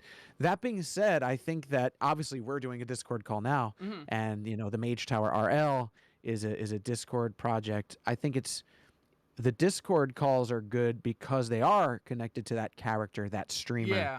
that presence. But yeah, I think the phone call is the flip side of that, where Anything you could be goes. talking to anybody. You don't Yeah. know. Yeah. And sometimes you just get some insane, just like the worst stuff. I mean, but that's what happens. I mean, that's the line you have to walk. And you have to learn how Yep. to work with it. Yeah, I used to dabble with Omegle streams, and that was similar, where you don't know what the heck you're going to get on the next Mhm. click. But do you remember there was a wrestling show called Livewire in '96? WWF Livewire? I don't think I do. Let me actually Google it real quick. It might ring a bell. Let me look it up real quick. Let's see this. It was so fun. It was a WWF call-in show Saturday mornings with actual call-ins, and they would get some weird prank calls sometimes. No, Funny I've never stuff. seen this, but I see Medusa on the picture. I think that's Medusa or Sunny. One of those two. I think it's probably Sunny. But yeah, you gotta love prank calls though. I'm such a Yeah. fan. I mean, old like Howard Stern stuff, like those. Howard Stern, those Richard and call-ins. Sal, Yes. Jerky Boys.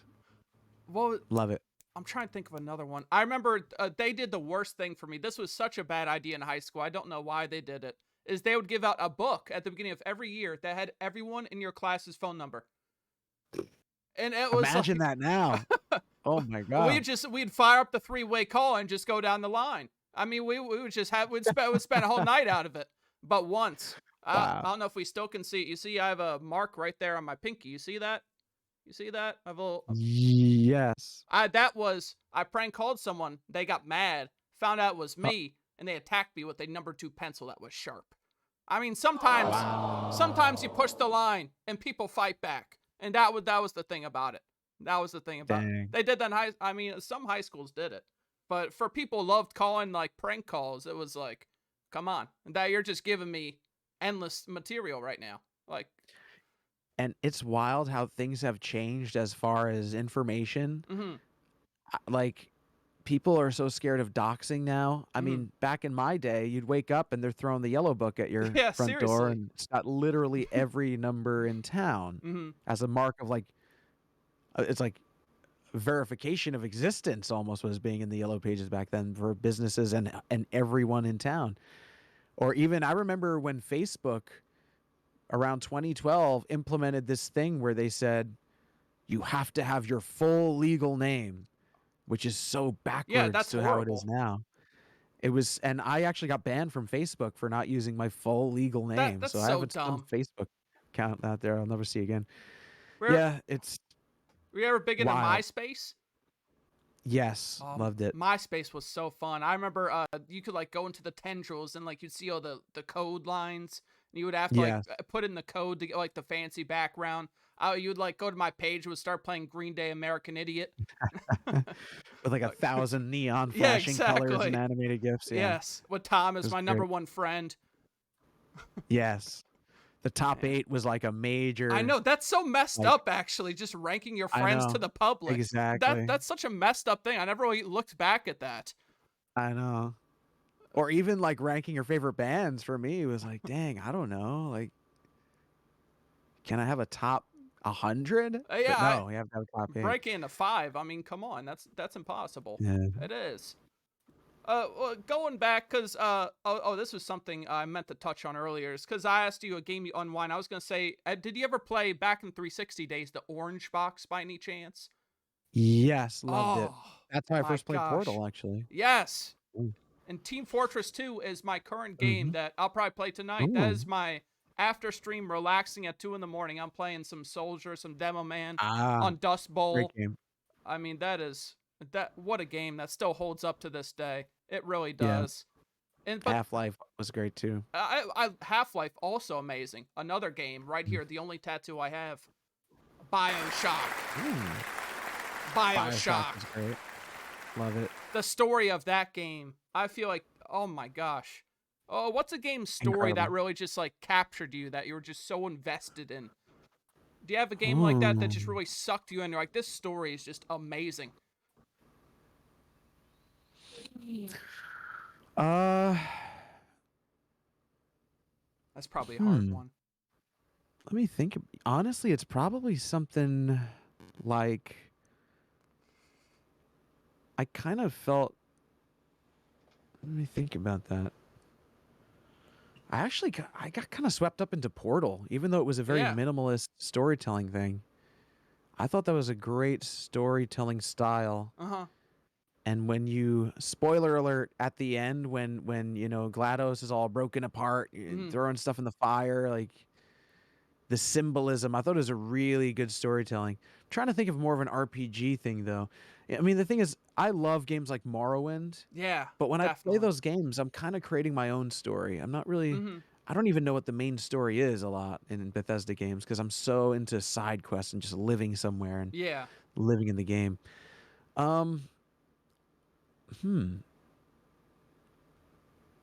Also, I used to kind of get swept up into the stories of GTA games, believe it or not. Man. So I actually, that was another game talking about unwinding. I just booted up some GTA 3 the other day just to relax. Like, I'm just going to play some GTA 3, and I'll probably just beat out the first mission. I mean, love it. I love the old GTAs, and even GTA 5. I know it's so overexposed. It goes without saying, but the storyline of GTA 5 was a great story. It is.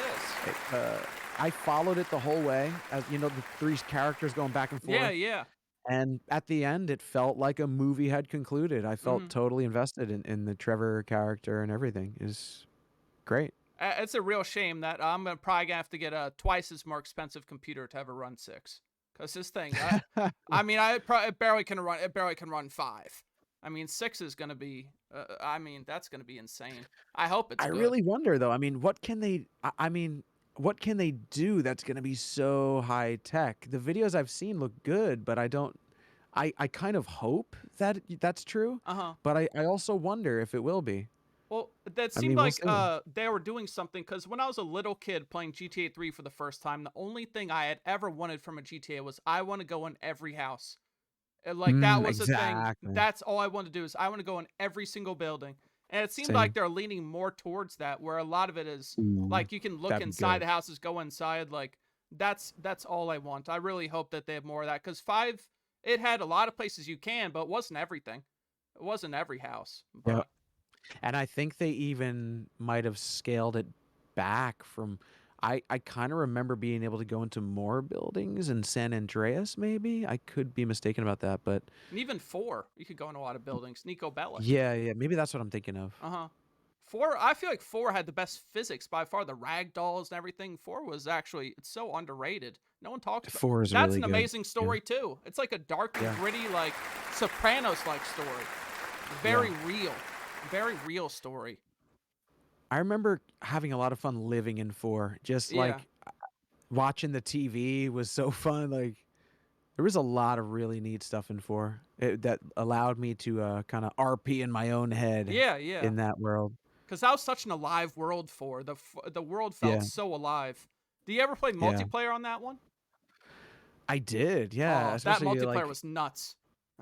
At the time, I feel like online gaming was becoming more accessible. Yeah. Like before that, telling someone, I'm going to play online, it was like, kind of weird. Like, what are you talking? Play online? Why? Who? With how? And GTA 4 is when I remember like my cousins, like my little cousins, would be like, "Yeah, I play video games online. I have GTA." So I remember like talking to my cousins for the first time in like 10 years Wow. because we all had GTA. That's Stuff so like cool. that. Just yeah, like everybody was on there. We would meet up and drive around and shoot people and Just like good go times. to the airport, steal a helicopter, fly around the Ah. city. Find glitches and Oh, do you remember the swing set glitch? the swing. I was just gonna say the Oh. swing set. Yeah. I reinstalled it cousin recently. showed me that. I could just do the swing set glitch like for hours, just launching my car and it'll hit something and it gives fly as a pancake after you fly like 30 miles. Oh my I love goodness. that. More of a WoW player says Plague. Now, do you ever get into WoW? So I was into MMORPGs from the beginning. Like the earlier the MMO, I probably am like a bigger fan of it. Yeah. Like the Realm Online, Ultima Online, obviously. So I was really into EverQuest, which is the first game to do the WoW kind of Yeah, the formula. OG. Like kill these guys here, then move on to the next level. So when WoW came out, I was kind of already so deep into EverQuest that I didn't see it as like, I'm going to start a new journey. I'm going to commit to this. But I did have some trial accounts. Back then, you would get, I think, a 15-day trial. I think now it's up to a certain level. So I used to just get trials, and I wouldn't even level up because I knew the account was going to go away. But I would just adventure and RP. Oh, Like that's I so would. cool. Yeah, I would just go to weird places that were way too high of a level and just walk around and be like a little gnome and just stay in character relentlessly. And so I have good memories of WoW, but I don't really understand it from a serious or competitive. Like I've never won a duel. I would Yeah. challenge people to duels and get struck down immediately just for fun. But yeah, I never took the game seriously as far as like PvP or actually leveling up. You know, But oh, sorry, fun. go on. No, I loved it. I was just saying that it's funny you say that about exploring. I remember one of the first characters I ever made was an orc that I named Explorer Dude. And all I would do is I would just run around. That's all I would do is I just explore the world. His name's Explorer Dude, the green orc. And he just saw like every inch of the world that he could survive in and just trying to get as far as I could. And that game, that was like the real joy of WoW. I feel like when you're first like, I just entered the Searing Gorge for the first time and there's big lava guys that I've never seen. Or it's like I'm in this like raid. Like I was really big into raids and stuff. Yeah. And like I'm in Blackwing Lair fighting a giant dragon with 40 people. Like the first time you do a dungeon, those are moments that you're just so blown away. Like that I remember for such a long time. Definitely. And something that was great, and this was like EverQuest too, but it was so great because you have the two sides. So if you start as a gnome, you're not going to run into, orcs unless you go all the way across the world. And if they see you, they can kill you. But I use that as like an RP thing. So like if I would actually walk all the way across the world as a level 1 gnome. And if orcs saw me, I would just be like, wait, no, hear me out. I'd just RP relentlessly. Just be like slash wave. Like, yeah, sometimes he would let me live, actually.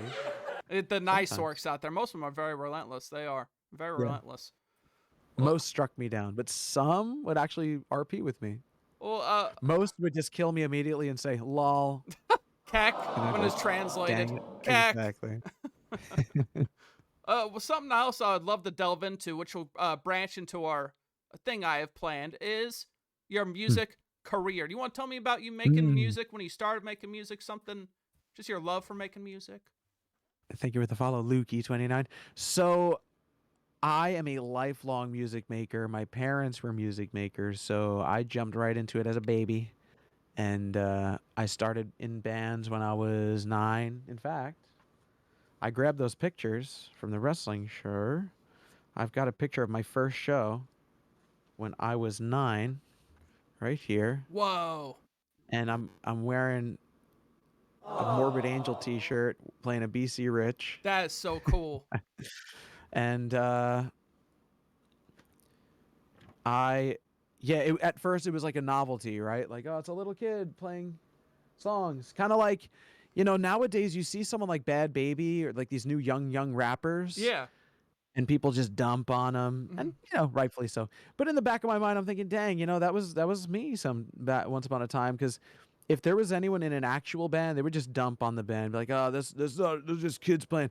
But then, or like Baby Metal, they started off really young, but then gosh.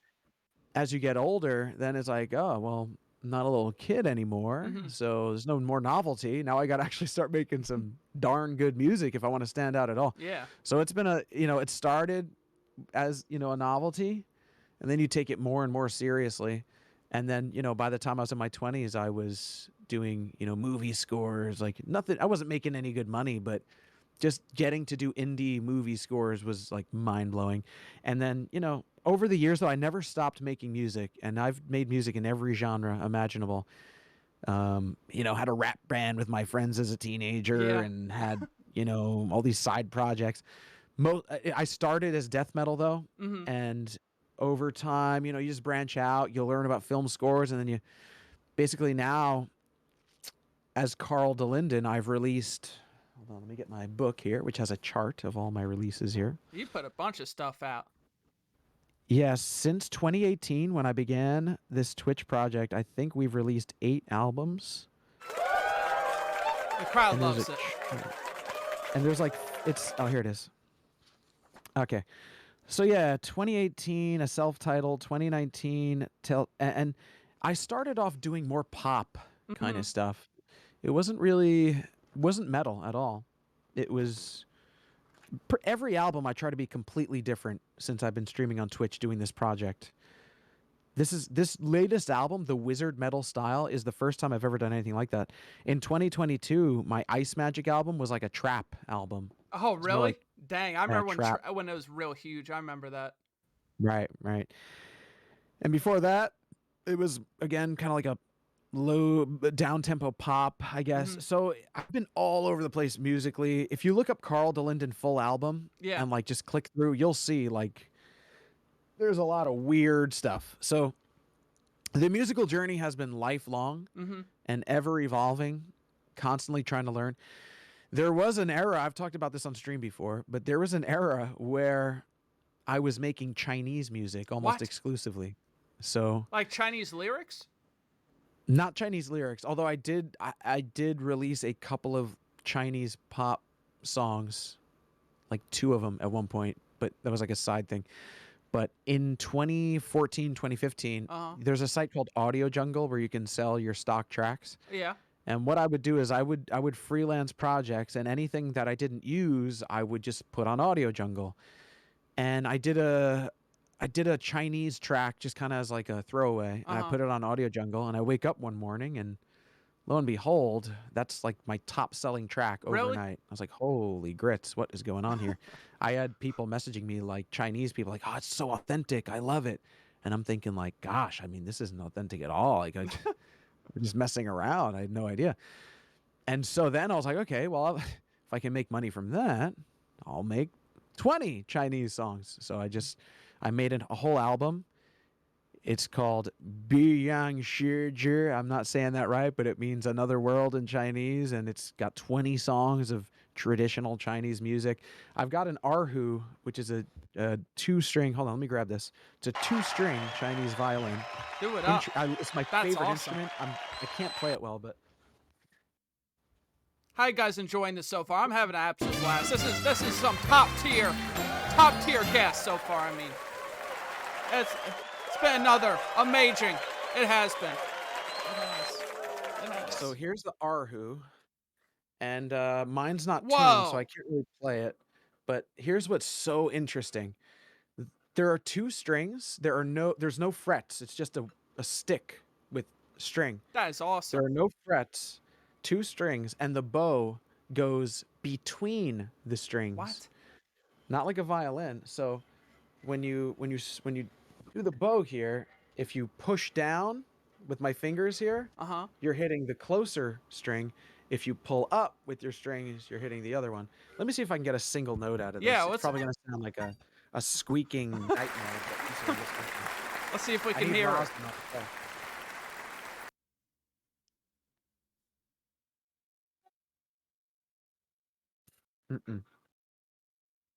It's a very soft instrument.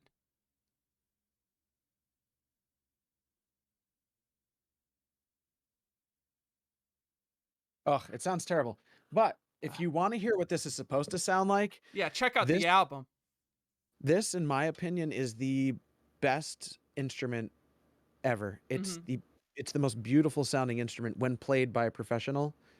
I need to really clean this up and get some rosin on that bow and maybe play it on stream one of these days. But Erhu is, in my opinion, it's ERHU for anyone listening, and just type in ERHU, traditional music or something, and you'll probably recognize what it sounds like. But I think it's the greatest instrument ever. But yeah, after that, once I started becoming known on Audio Jungle, I started having Chinese filmmakers actually start What? reaching out to me, and I scored. And this is probably 2016 at this point, and this is really a thing in my life that expanded my horizons from being a metal musician to a music maker, because I was suddenly hired to do things like, first we did a kind of just a drama, then we did like a gangster movie short. What a shift. Yeah, so I went for the gangster movie. I kind of pulled in some Italian references, Nice. and I got into traditional Italian music for a while, which is beautiful. And then eventually we did a romance film, and that's really when my brain was like, I never thought in my life I'd have to evoke romance with music. I was listening to Cannibal Corpse, making death metal, thinking, how do I make people mosh? Not how do I make you feel like two people are in love with music? And that's really when I got challenged, and I started to break down music more as far as like the mental aspect of it and feeling. Like, what is feeling? How do you make someone feel? Getting more into dynamics, soft strings, and that was a really amazing project, though. That really expanded my musical horizons, because after that, when I went back to metal, I was so comfortable and so much more invigorated with how to create feelings. Yeah. And that was a big step for me. It's because was you're just out there decent. just like trying all these things, and you get all these like skills from all these different places, Yeah. and you just bring them into this one conglomerate. Like I can And there's imagine. a lot more. I don't even want to get into everything, because it's going to take too long to explain. But I did stuff like kids music for years, like the wheels on the bus go round, and no joke, I've done hundreds of songs like that. That's Sometimes awesome. I'd write them myself. Sometimes it would literally be, hey, someone from Turkey would message me on Fiverr and say, yeah, we need you to sing Itsy Bitsy Spider 5 times in different keys. Okay. Just weird stuff. If they're paying it, let's do it. Exactly. You know what's funny you said about the Chinese album is how you have like a Chinese title for that. Is when I had like this record label from Cologne, Germany, wanted me to do a 4-track EP, and I converted. I think the name was Renegade, but I made it in German so I could blend in more. So the title's Renegats. Renegats. That's great. So I would stick out in the German market. I mean, that's what you got to do. That's what you got to do. Yeah, I think that's great. And I gotta German. say, real quick, is that I remixed one of your songs. I've heard a rumor about this. I remixed one. All right, I'm warning you scared. now. It's not the best. It's not the best. It's a minute and a half. But you want to hear it? In You guys my want to hear opinion, it? Hey, I mean, the songs on my new album are like a minute and a half. I think shorter is better for music, but yes, I am ready. So it was a remix of your song "Behind the Door." You know that one? Yes, That's the from, one I remixed. I think it was your 2020 kidding. album. You're actually gonna hear my FL Studio open. There it is. I love FL. I miss it. So I used FL Studio 2007 until like 2 years ago, and I finally am up to date. All right, here we go. The debut of the remix right now. You ready for this? I'm gonna do some video DJing. All right, do it up. Here we go. Dark.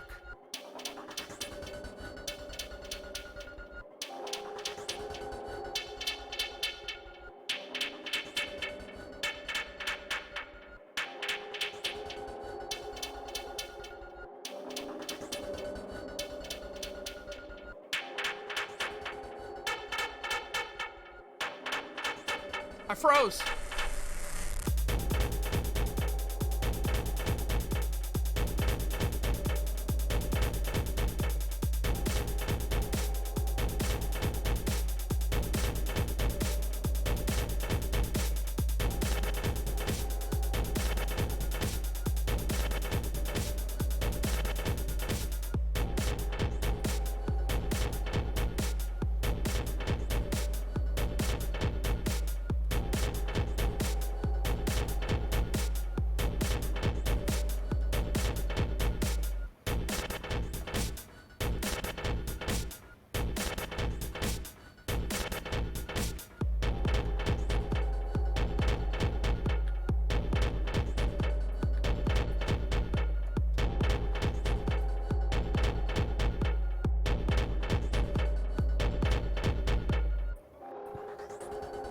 There it is. There it is.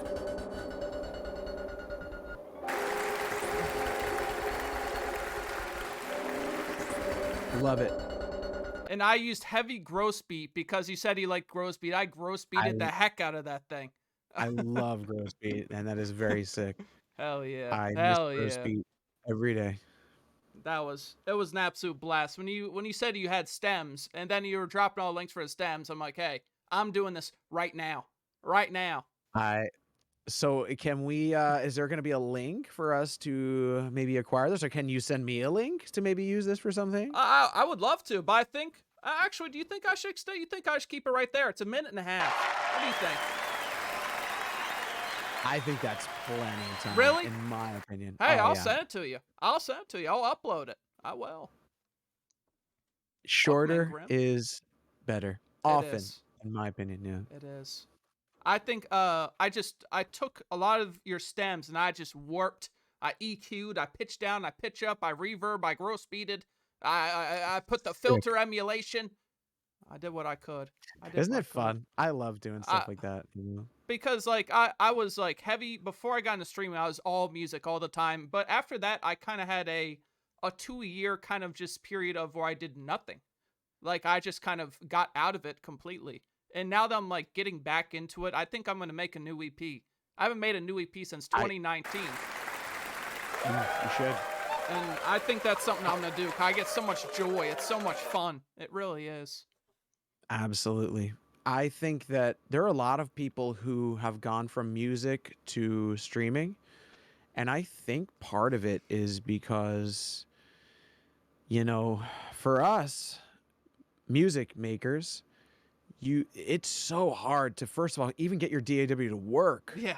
I felt like a dang scientist It getting my is. first DAW to just It is. get the right outputs and like bit rates and all that. Mhm. And then once you have a finished product, I mean, usually I would upload albums with 20 songs and get like no views. Not even Mhm. my friends would listen to it. Yeah. I mean, I've posted countless albums that got no traction at all, other than like myself and like 2 people that I might have sent links to. So once you go through that process of years of, first of all, doing the technical side of music, as in getting it to work, getting synths to work, getting, you know, EQs to work. Once you go through all that, and then you go through like, dang, I can't get people to listen to the music. Streaming is so refreshing because, first of all, the technical stuff, you got that down. Because if you can get that to work, Yeah. you know, OBS is no problem. Uh-huh.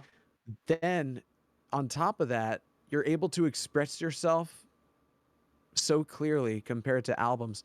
I put out so many albums and I said, this is what I mean by it. I hope when someone hears it, they get this.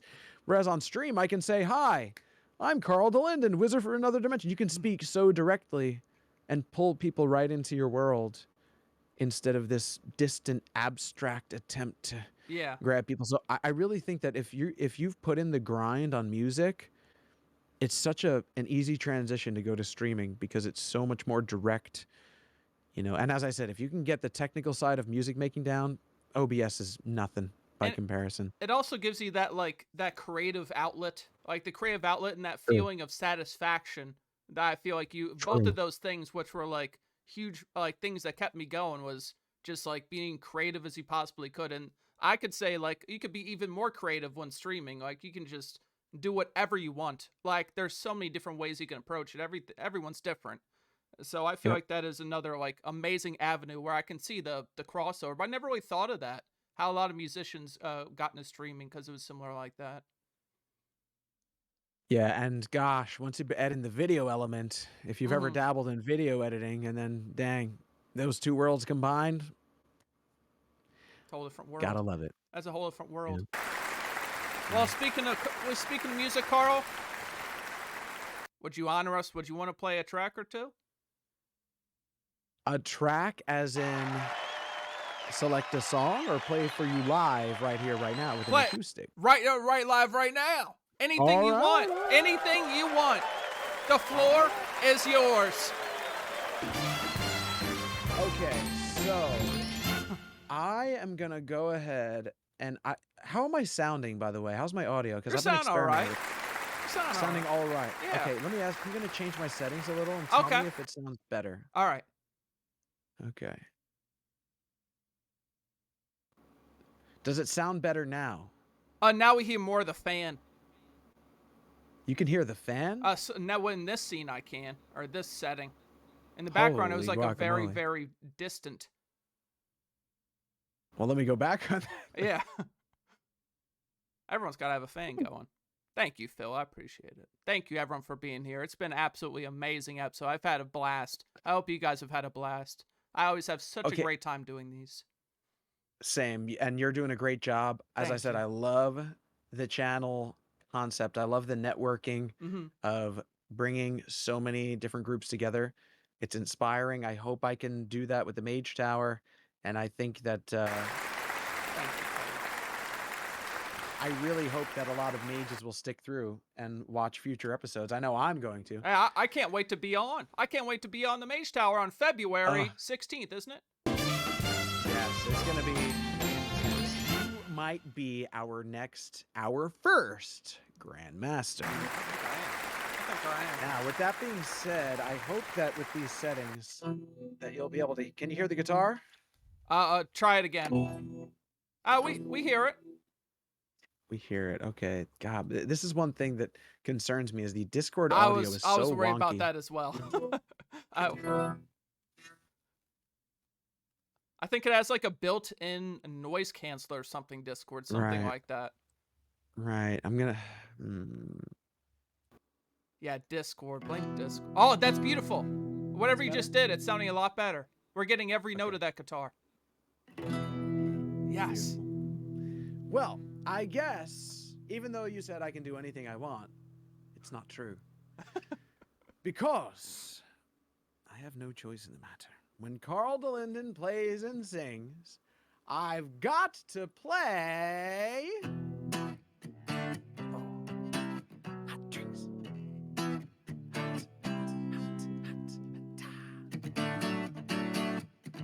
Coffee, decaf, hot tea, and hot chocolate. Those are the hot drinks that you serve, so get it. Hot cups come in two sizes. Small and large are filled as the need arises. Coffee's holding time is 30 minutes, that's how long you can stay there before it starts to taste too strong. Hot, hot, careful when you pour it. Hold it steady upon the counter, let it sit. Pour it in until the coffee reaches the line. Up at the top on it gets unlit every time. Wendy's coffee tastes so fine. Hot drinks really get you going. Warms you up when you feel you're slowing. Wendy's, we always serve it right away. Add a smile and have a nice day. Grab a small cup when you are making hot cocoa.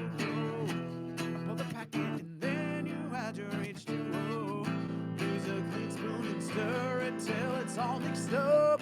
Toss the spoon out and put the lid on the cup. Things are really looking up. Hot drinks really get you going. Warms you up when you feel you're slowing.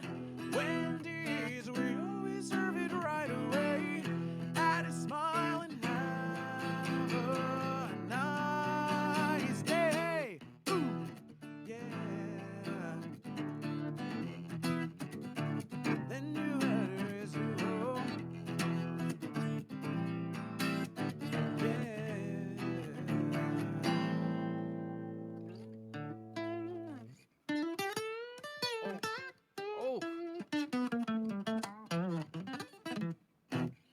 Let me see those clapping hands in the chat. Let me see those clapping hands.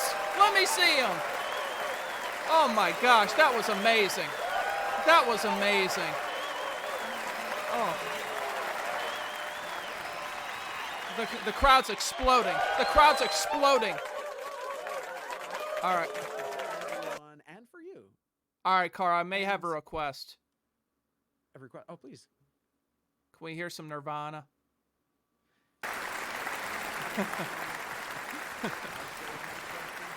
That, but Nirvana is great, right? I play a lot of Nirvana remixes too. Go for it. I think the Nirvana songwriting is what's so great about the band. You know, I think it's just great songs. They are. They are.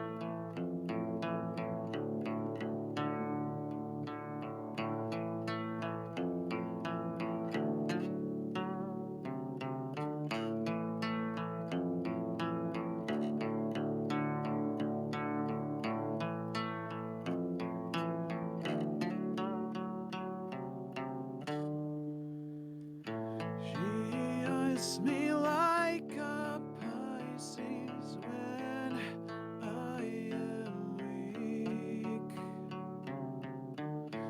I've been locked inside your heart-shaped box for weeks. I've been drawn into your magnet.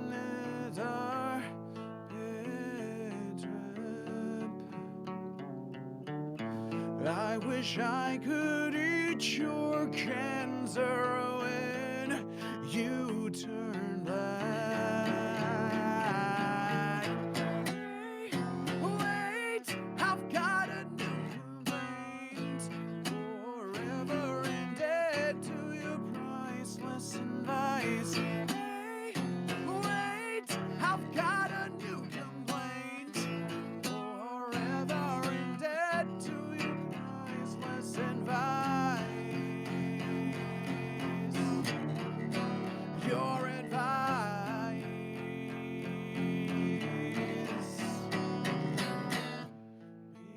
Eating orchids forgive no one yet. Got myself on angel hair pasta and baby's breath. Broken hymen of your highness, I'm left black. Throw down your umbilical news so I can climb right back. Hey, wait, I've got a new complaint. Forever indebted to your priceless advice. Hey, wait, I've got a new complaint. Forever indebted to your priceless advice. Your advice. Your advice. Your advice. Oh my goodness.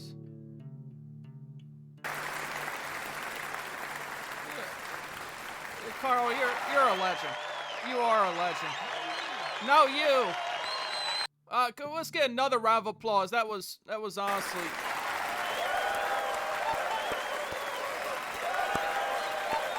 Now, Carl, this is your call. This is your call. Did you want to play another? It's all on you. If you have another song you want to play, it's your choice. Up to you. Well, I don't know about a song, but I've got a question. Go for it. How are you feeling? I'm feeling good.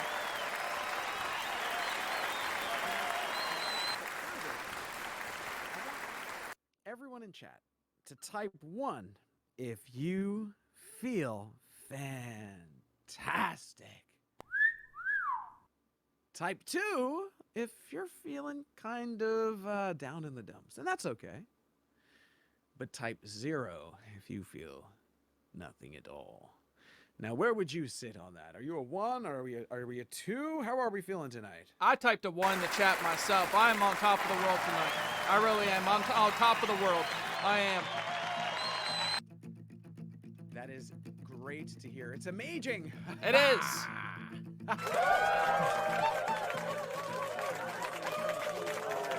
Part of this show tonight, a big part of this channel's journey. I see big things in my clairvoyant third eye for thee. I do. Thank you. So this song is out to all the ones. Let's do this.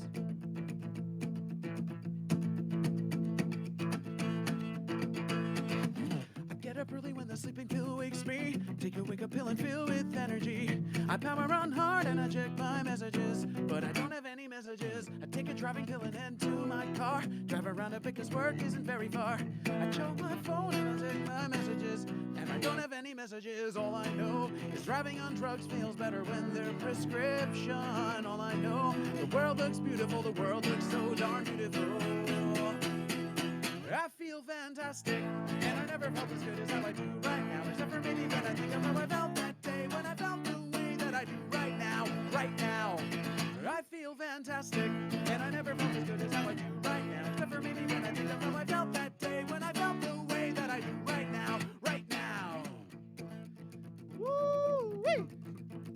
I'm having so much fun here tonight, and it is, again, an honor to be a part of this lineup. Big shout out to Scooty Puff. Definitely.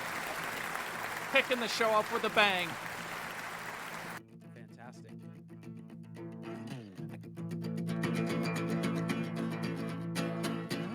Work is anything but quiet these days. Gonna mitigate my concentration days. I can see the day unfold right in front of me. So I take the stairs and hit the gym. The phone is ringing when I get to my desk. Restless singing, now a sharp pain in my chest. So I take my Combinix and just chill. Then it's time for work and lunch again. All I know, work is easy when you're not stressed about deadlines. All I know is take my medicine, always take my medicine. I feel fantastic, and I never felt as good as how I do right now. Except for maybe when I think of how I felt that day, when I felt the way that I do right now, right now.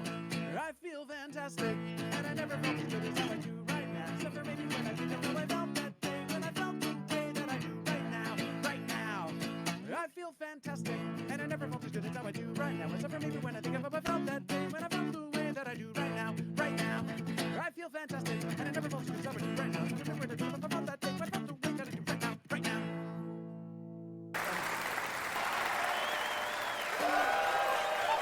The crowd is exploding.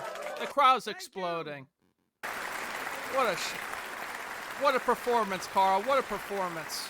That was a thank you for that. I really appreciate it. I really appreciate it. And you being here.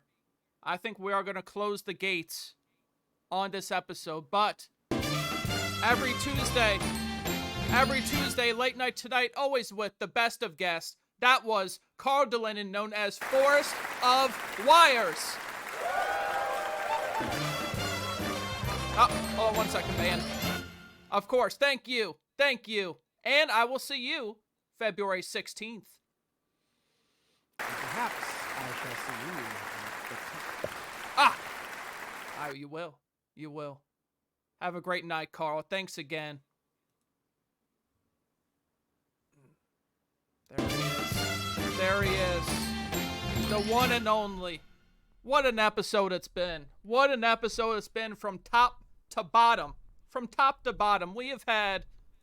we always have the most star-studded of guests, and honestly, it's an honor. It's an honor because I only bring on people I genuinely love, and the fact that I get to talk to, and that's true. I get to bring people. I know it's true. I get to bring on people that I absolutely love, and I get to talk to them, and I'm very thankful to be able to do that. Now all these people want to be a part of this show. All you guys in the chat want to be in the show. I'm just as thankful for every one of you. I am.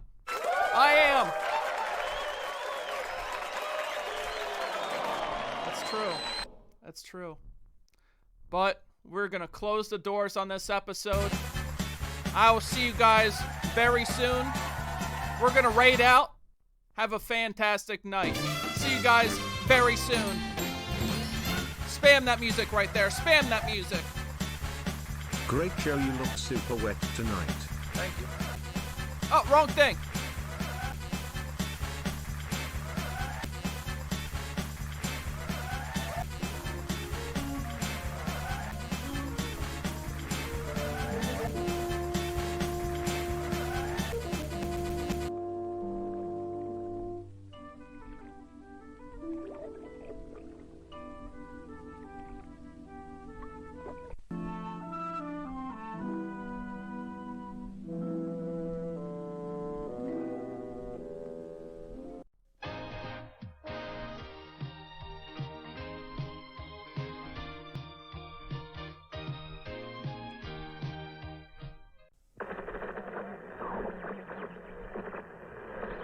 See you guys very soon. Thanks for being here.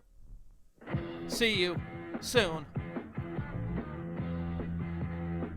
Please say hi to Leslie Tanner, one of our first guests, an amazing streamer as well.